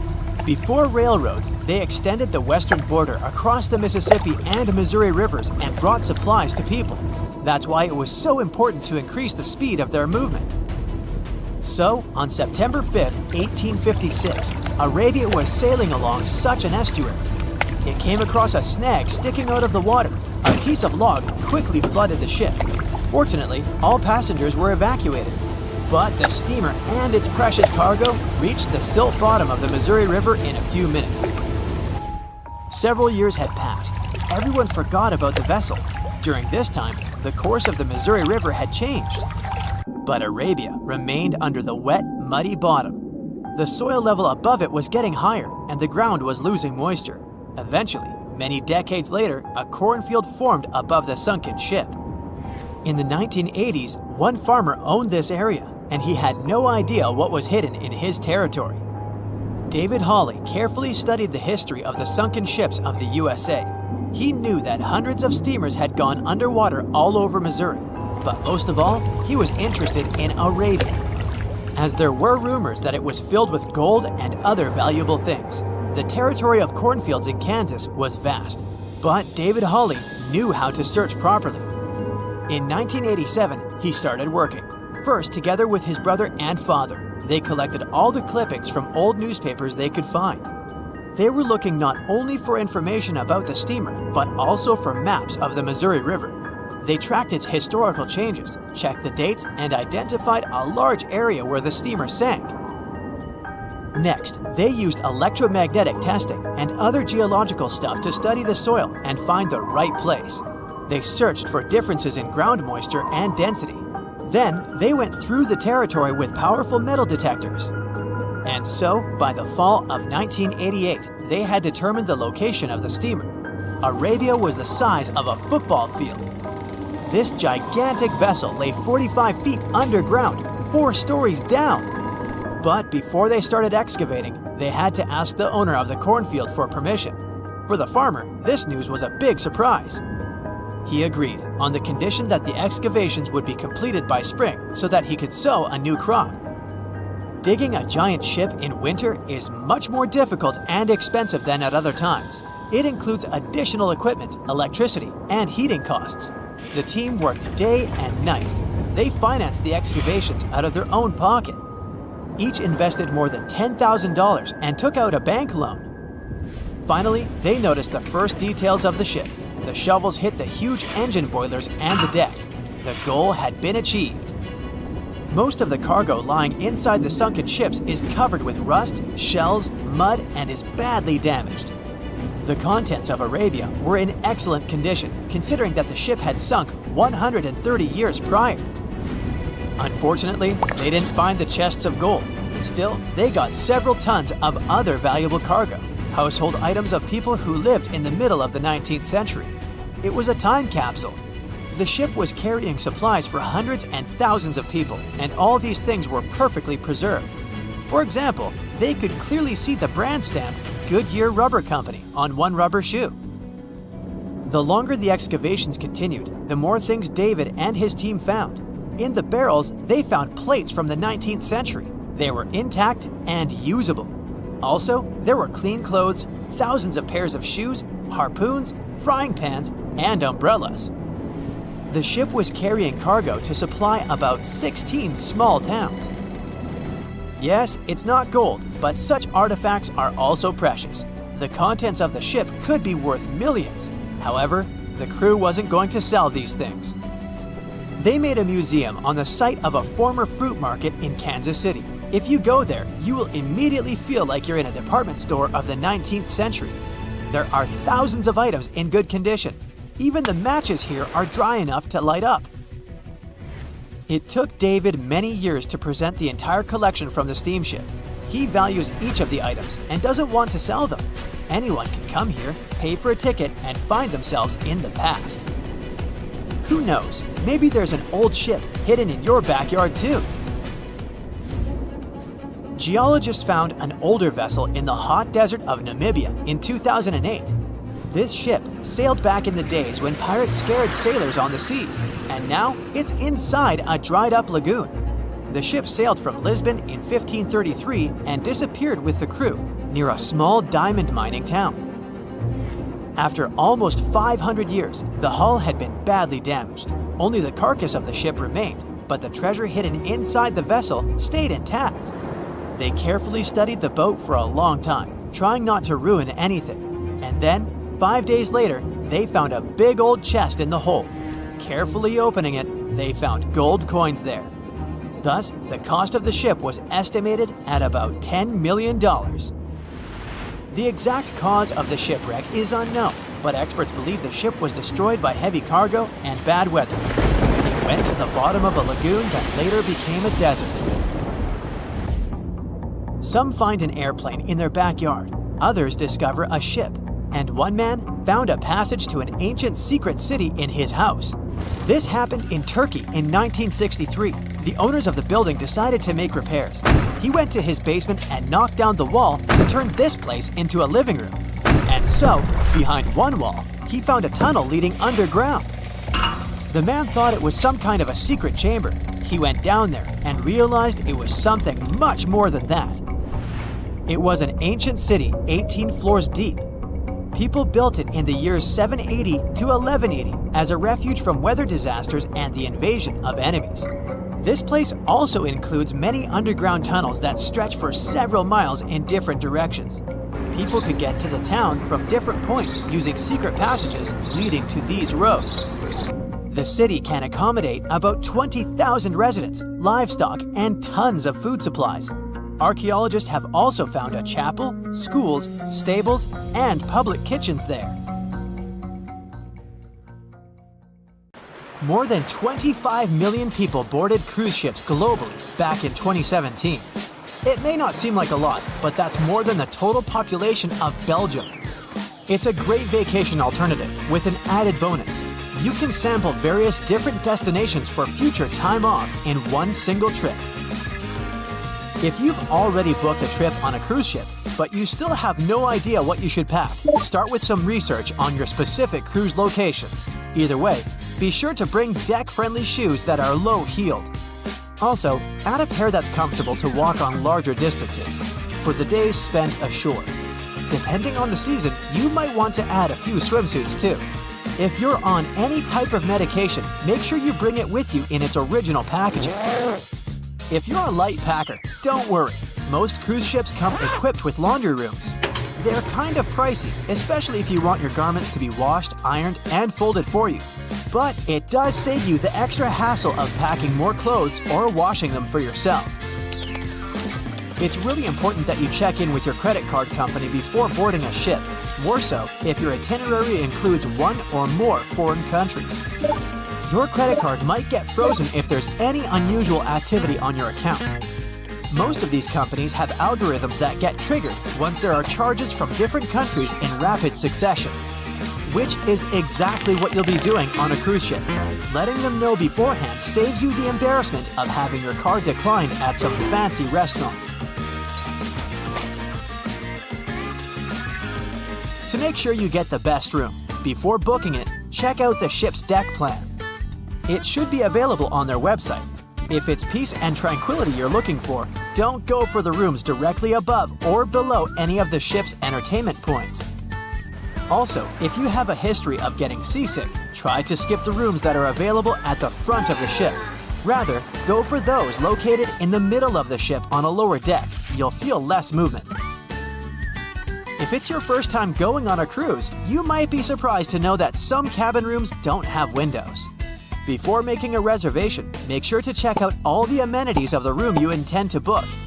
Most cruise liners add a bunch of pictures from the common rooms on their reservation pages, and it might be a bit confusing as to what you're getting exactly for that specific price point.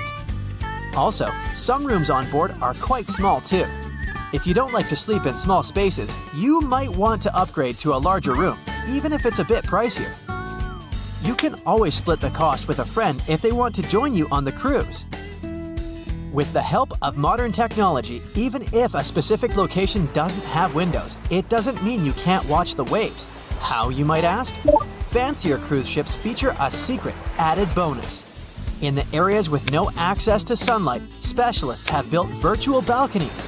These high-tech screens work by showing you what's going on outside in real time. They have an added benefit too. In case of bad weather, guests can still have a feel of the outdoors, without the wind or rain ruining their hair or their outfit. It may not be the real deal, but it still beats getting claustrophobic on board. Planning on going on a budget cruise? It might not be such a bad idea, especially if you're on the lookout for last-minute upgrades. You might even end up vacationing like a millionaire without having to spend money like one. These upgrades sometimes include things like a private balcony in your room, maybe some spa services, or even better prices for high-end meals. If they aren't all booked by the time people board the ship, they might be open for the rest of the passengers for way better prices than initially listed. There might be hidden freebies on board if you pay close attention. Things like complimentary pastries on board late in the morning or a late-night cup of tea on the house might be some of the things offered to guests. You only need to ask. You might want to check out what other tourists are doing. Some people with more experience cruising can offer pretty great tips and tricks. Don't be afraid to start a conversation if you see someone getting something for free. Some cruise ships do go all the way on the fancy dial. They even have exclusive areas designed for guests staying in expensive suites. Most of the time, they're located at the top of the ship. On one particular cruise, these types of guests have designated staff members called Royal Genies, which are similar to butlers. They can cater to just a few cabins. Since the cruise line wants to divert other guests from asking them various questions, which will take time away from their assigned guests, the genies do not wear a name tag in public areas. Most common areas of cruise ships do require travelers to follow a dress code, but if you do your research in advance, you might find that some areas are more relaxed when it comes to what people need to wear. Most cruise ships require people to adhere to smart attire, which means pants with a collared shirt for men, or blouses and skirts, dresses, or stylish pants for the ladies. As for the travel destinations, be sure to research the ports you're about to visit in advance. You'll know what to wear, what the weather will be, and if you need to pack anything else, like an umbrella or a beach towel. Stops on cruises only last for a few hours in most cases, so you'll want to get the most out of them.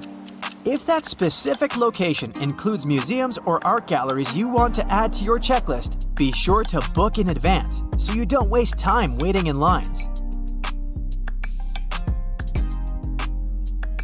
Some cruise ships even provide their guests with private tours of the ports they're about to visit. Do make sure to book them in advance if this is something you might be interested in, as the list gets pretty full quite fast. Independent tours are a bit more private. You can spend time with your tour guide and even ask more questions. Always remember to put your phone in airplane mode while on board. Most cruise ship horror stories involve cruising newbies that ended up paying thousands of dollars in cell phone charges while on ships, just because they forgot to turn it off. If you're the type of person that can't switch off their phone, be sure to check with your cell phone provider before traveling internationally. Some can provide special plans for limited amounts of time, without extra charges. You'll be free to chat, call, or browse YouTube videos without worrying you'll end up paying a fortune. Most cruise ships also provide you with complimentary Wi-Fi or Wi-Fi packages that can be purchased in advance, which are way more affordable. You can stick to communicating with your friends and family back home via FaceTime or Skype. People that have heard about the Titanic tragedy will always wonder what might happen if something goes wrong while on board. Let's take lifeboats, for instance. The Titanic had a mere 20 lifeboats on board, which were tragically not enough to fit all the passengers after the ship hit the iceberg. Some fancy cruise ships these days have an even lower number of lifeboats, anywhere from 15 to 18. Sounds strange? Well, not really, given the fact that each lifeboat can accommodate up to 370 people. Even the largest ships, which have an estimated capacity of 8,000 people if fully booked, including tourists and staff, are safe in case of an emergency.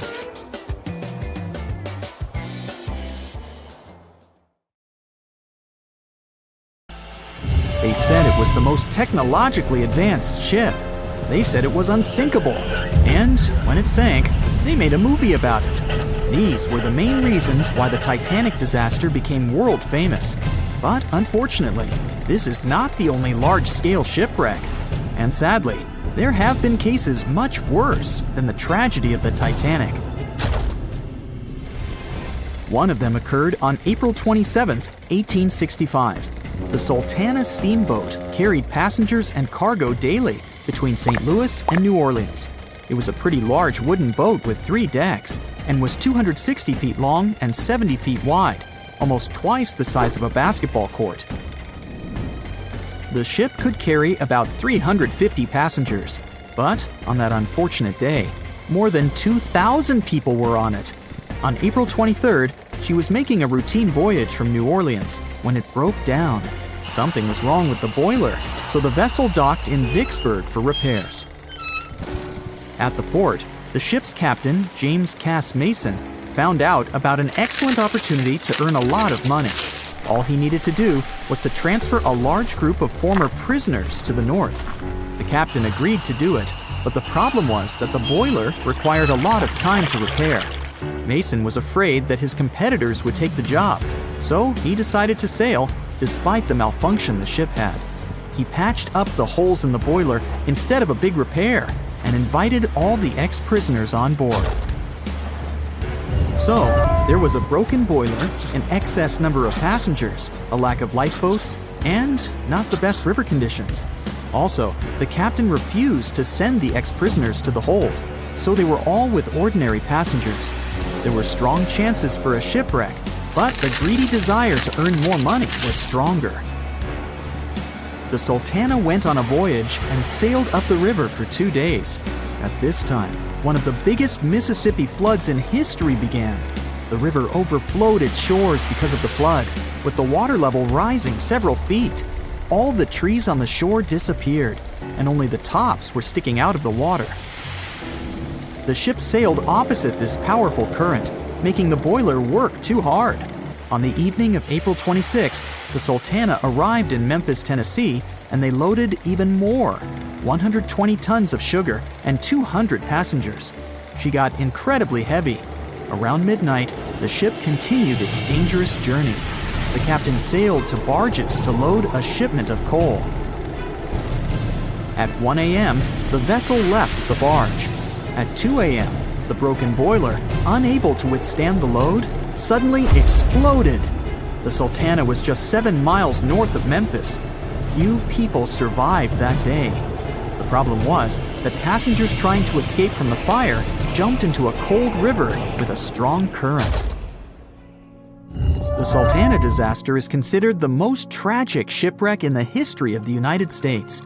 The exact number of those who didn't survive is still unknown. According to various sources, this number was from 961 to 1,800 people. Don't be surprised that almost no one knows this story. There were many more survivors in the Titanic tragedy, and everybody heard about it. But the Sultana sank during one high-profile event. 12 days before the shipwreck, the country lost Abraham Lincoln. People hadn't yet recovered from this news, so no one paid much attention to the tragedy of the Sultana. Many catastrophes happened quite recently by historical standards. One of them occurred in 2002. The ferry La Jula was a Senegalese vessel. The ferry sailed twice a week, mainly along the coast of Dakar, carrying passengers who traded mango and palm oil. It made daily voyages and never faced severe problems thanks to modern rescue equipment and good repair service. But one day, the ship's crew discovered a malfunction and sent the boat to port. For almost a year, La Jula was in a non-working condition, awaiting repairs. But it didn't get high-quality service. After poor maintenance, the ferry set off on its last voyage. On September 26, 2002, La Jula sailed between southern Senegal and Dakar, and at 11 p.m. headed toward Gambia, where a strong storm began. The wind raised high waves, but this wasn't critical for the large passenger ship unless the number of people on board didn't exceed the established norm. La Jula was supposed to carry about 500 passengers, but had many more people that day. Too many passengers, poor repairs, and a strong storm caused severe problems for the ship. But the main factor in the shipwreck was that La Jula was only built for sailing in coastal waters, but that day, it sailed far from the shore. Big waves started rocking the boat, and at some point, it just turned upside down.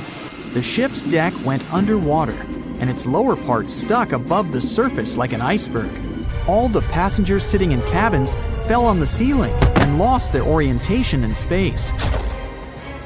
There were no holes or damage in the ship's hull, and water flooded the lower decks for a long time. The vessel stood in a twisted position for several hours.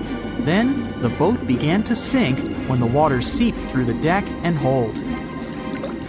The ocean was warm, but no one came to save the passengers.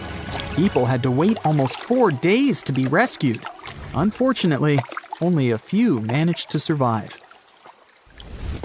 The Philippines is a very dangerous area for ships. This place consists of several thousand islands and a vast area with shallow water. Ships can run aground and damage the hull with reefs and pitfalls. On September 20th, 1987, one of the most terrible disasters in navigation history occurred there. A Philippine passenger ferry called Dona Paz left one of the islands and sailed toward Manila. The sun was shining, the ocean was calm, and the visibility was good. But for some reason, the crew members didn't notice how the tanker Vector was approaching them. The two ships collided at low speed.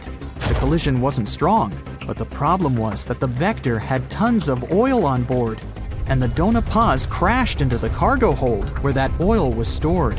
So it spilled all over the ocean, and then a spark slipped through. Not only did the two ships catch fire, but also filled with water.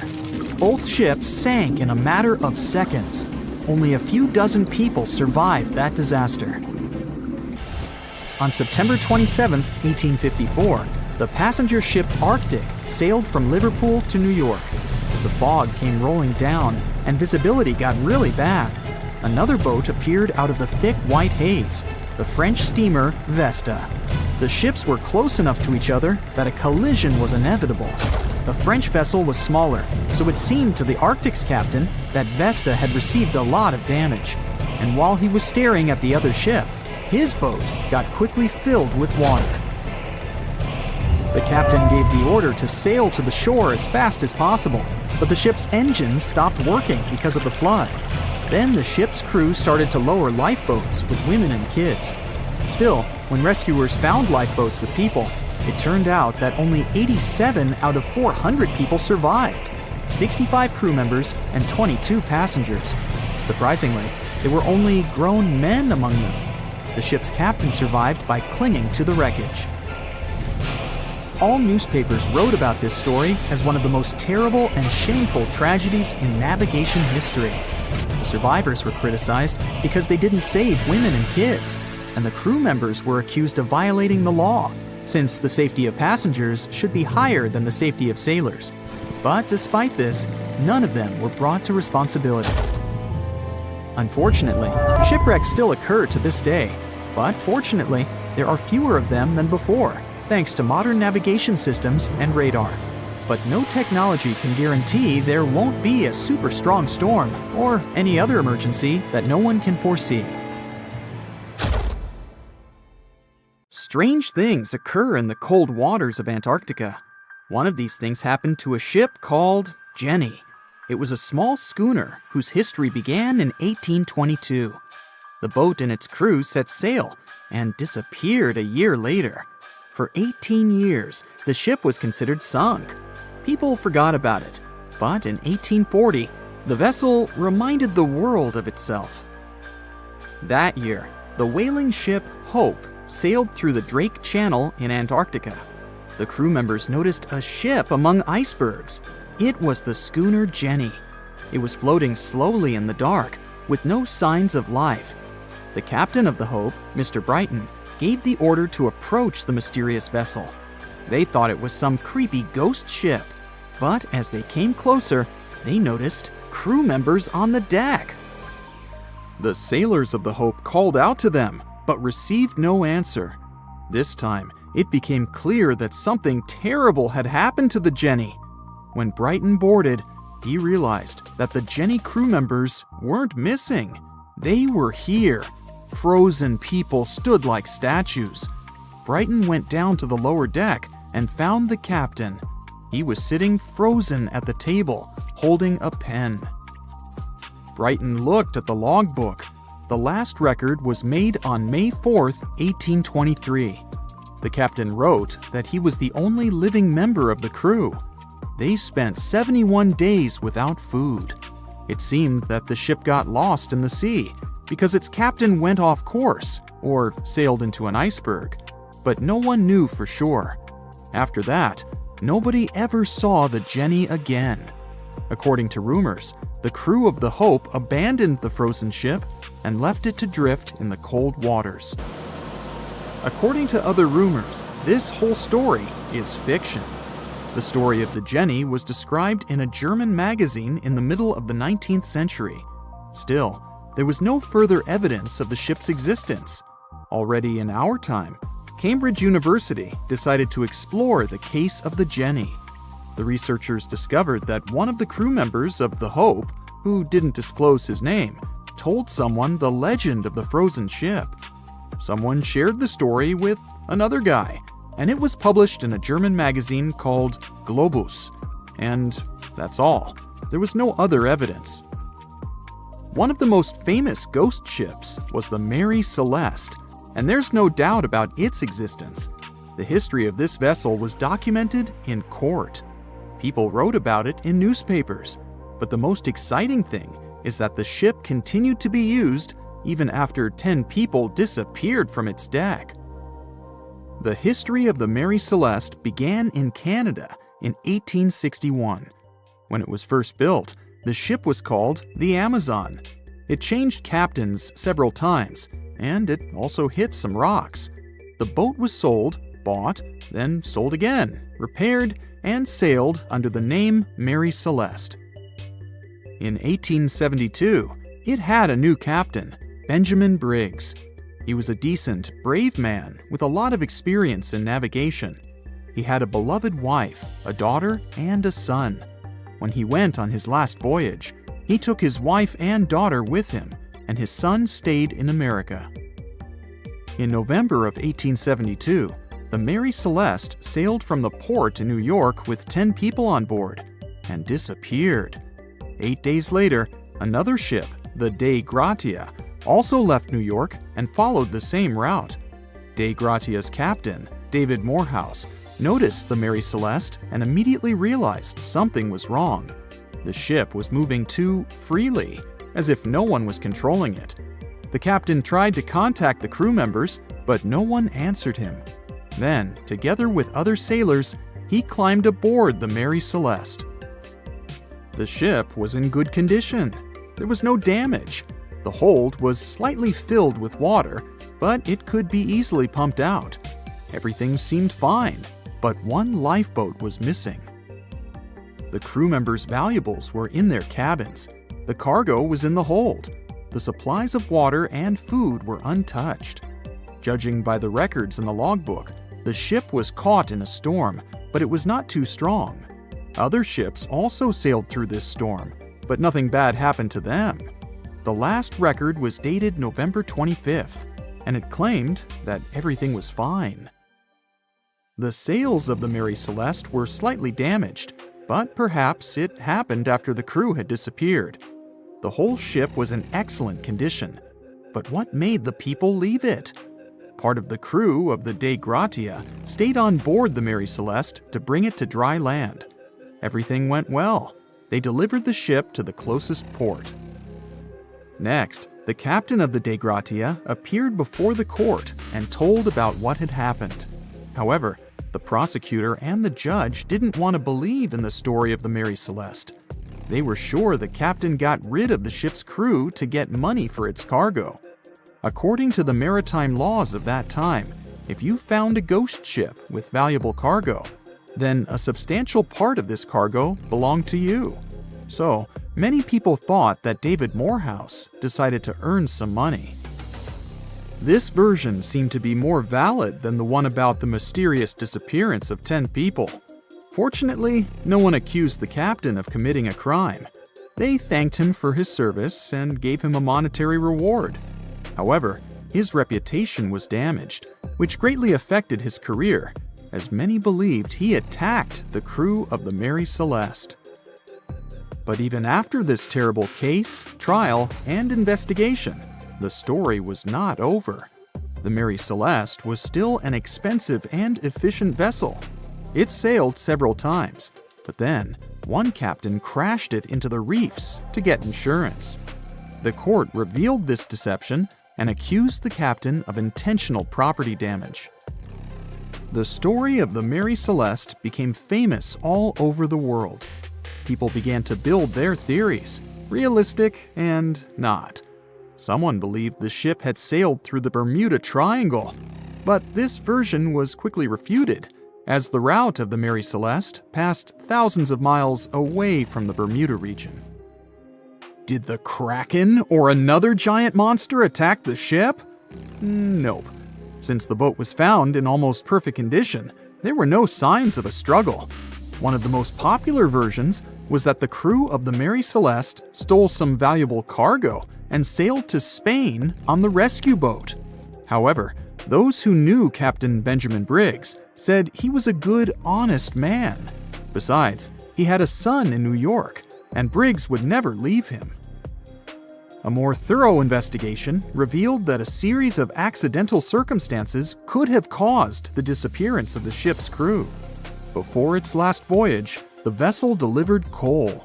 Perhaps the pump intended for pumping water got clogged with coal after that, and when the ship got into a storm, the hold filled with water and the pump broke. The captain couldn't understand the amount of water because numerous barrels in the cargo hold blocked the view. Benjamin Briggs assumed it was dangerous to stay on the ship during a storm, so he evacuated with the passengers on a lifeboat. Perhaps they were close to land and decided to sail there, but the storm intensified and overturned the boat. Also, one record in the log journal said that the chronometer was faulty. It was a device that helped to determine your location at sea using longitude. Briggs got lost and didn't know which way to sail. The storm was strong, and he couldn't determine whether the ship would sink. Perhaps Briggs decided to leave the ship in a rescue boat when he saw the coast of the Azores. The uniqueness of this ghost ship case is that, unlike many others, you can investigate it yourself. There's a lot of information about the Mary Celeste on the internet. There are documentaries and research articles. Perhaps you'll be able to notice something that others haven't seen and solve the mystery of the disappearance of 10 people. At the beginning of the 20th century, somewhere off the coast of West Africa, a German steamship was leaving the port. Suddenly, the weather got worse, and the vessel entered a thick fog. The sailors ran aground on a sandbank close to the shore. Luckily, no one was hurt, and they were even able to save their precious cargo. But the ship was stuck in the sand for good. And it was not alone there. Nearly the entire length of the western coast of Namibia is called Skeleton Coast. If the name sounds scary, that's because it is. This 976-mile-long beach line is among the most dangerous places on Earth. The local Bushman tribes believe that their supreme deity made this land when it was angry. The Portuguese were the first Europeans to set foot in Namibia in the 15th century. And yep, they didn't like Skeleton Coast either. Portuguese explorers thought this land presented the gates to the underworld. This is the place where the Namib Desert meets the Atlantic Ocean. It might be dangerous, but it's actually beautiful.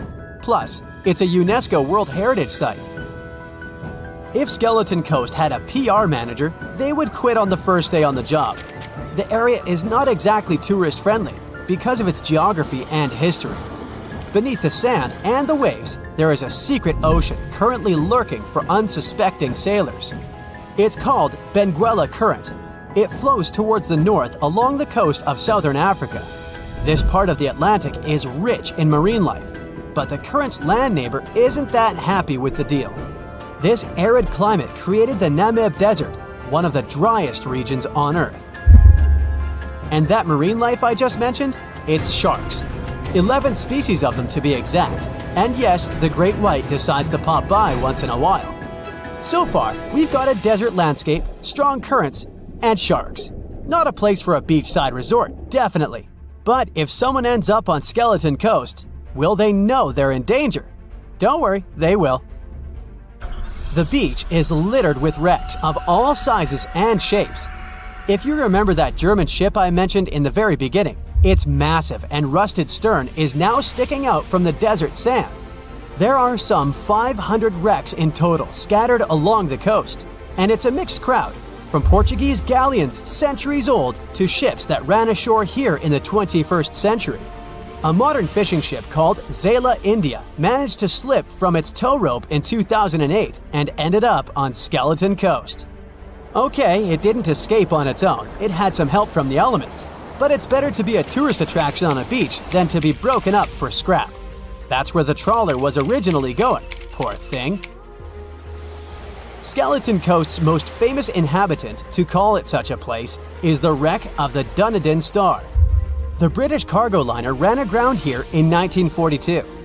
The massive rescue operation that followed reveals why it's so dangerous for sailors to end up here. The rescuers managed to save all of the crew and passengers, but at a heavy price. An aircraft and a tugboat were lost in the process. It took the last of the rescuers a full 2 months to return home to Cape Town. Why, you might wonder? One look at the map of the region reveals the reason. It's an endless sea of yellow, which is the sand. There are so few roads here, so Skeleton Coast is hard to reach by land. There are also legal obstacles. You need a special permit to drive into the area. But the skeletons in the name of the area don't only refer to ships, they also stand for animal bones. Most of these belong to whales and seals. Many animals have adapted to the area, so lions and hyenas roam the coastline in search of a meal. Yeah, now there are hungry lions as well, as if those sharks weren't enough. Other animals with a temporary residence on Skeleton Coast include elephants, cheetahs, leopards, and giraffes. In 1971, the Namibian authorities established a national park here, but except for surfers, after an adrenaline rush, they don't get many visitors. You can understand why. The Namib Desert is the oldest desert in the world, and it's not very tourist-friendly either. Those who travel to the region should pack sunscreen and a warm winter jacket. A weird combo, right? Well, not so much when you think that during the day, temperatures soar over 110 degrees Fahrenheit. At night, the air temperature drops below freezing. What a climate roller coaster! And that's not the final danger. Yep, there's more. Remember how that German ship got lost in thick fog? Yeah, it wasn't a one-off event. Because of the region's climate, fog shows up frequently. Sailors should cover their ears now, but this fog is actually good for wildlife. This is their only source of water in the Namib Desert. Reptiles and mammals have adapted to the harsh climate. They use as little water as possible. Shifting sands, thick fog, strong currents, lions, and sharks. Not the stuff you would put in a tourist booklet, but Skeleton Coast isn't the only beach on Earth you wouldn't want to spend your vacation on. I will take you to Cape Tribulation in Australia. The area covers some 48 square miles in the northwestern part of the continent. And no, the area is not as dry as Skeleton Coast. It's part of the Daintree rainforest. You could say that here, it is the rainforest, not the desert that meets the ocean. The beach at Cape Tribulation is straight from a postcard. But looks can be deceiving. Australia? Probably sharks. No, crocodiles are out here to get you if you decide to go for a dip in the sea. There are saltwater crocodiles that the locals call salties. Well, that's a cute nickname for such a dangerous reptile. And it's not just them. The wildlife seems to have a beef with visitors. From October to June, the waters around Cape Tribulation are full of box jellyfish. Their venom affects the human cardiovascular system. When touched by a jellyfish out at sea, swimmers won't have enough time to reach land for help. Vinegar helps neutralize the sting, so you might want to keep a spare bottle in your luggage. Crocodiles and jellyfish sound dangerous, but there's one more animal you should look after. It's the wild boar. It might sound funny, but you won't laugh when you're being chased by one of these across the beach. 21 million wild boars live in Australia. They're mostly active at night, making it even more dangerous if they charge at you. The best defense is running in circles. Wild boars can't cut corners well. That's probably why we don't see many of them taking up careers as race drivers. Cape Tribulation has one last danger installed for you, and it's not an animal. Out here, even the trees are plotting against visitors. The stinging tree got its name for a reason. If you try to pick one of its beautiful red berries, it'll fight back. Its prickles are like tiny glass shards. The less than pleasant effect on your skin will last for a month. Then there is this wait a while bush. Who keeps naming them like this? This long vine has spikes that grab hold and just don't let go. They are so strong they can pull a human off a horse. You'll have to wait for someone to come by and save you from this thorny grabber. If you are about to cross this Australian beach from the vacation list, hold on for a second. Tourism is booming here. The local authorities have restricted access to all of the danger zones. Visitors go swimming in dreamy water holes that are surrounded by lush vegetation. There are even ropes to swing from.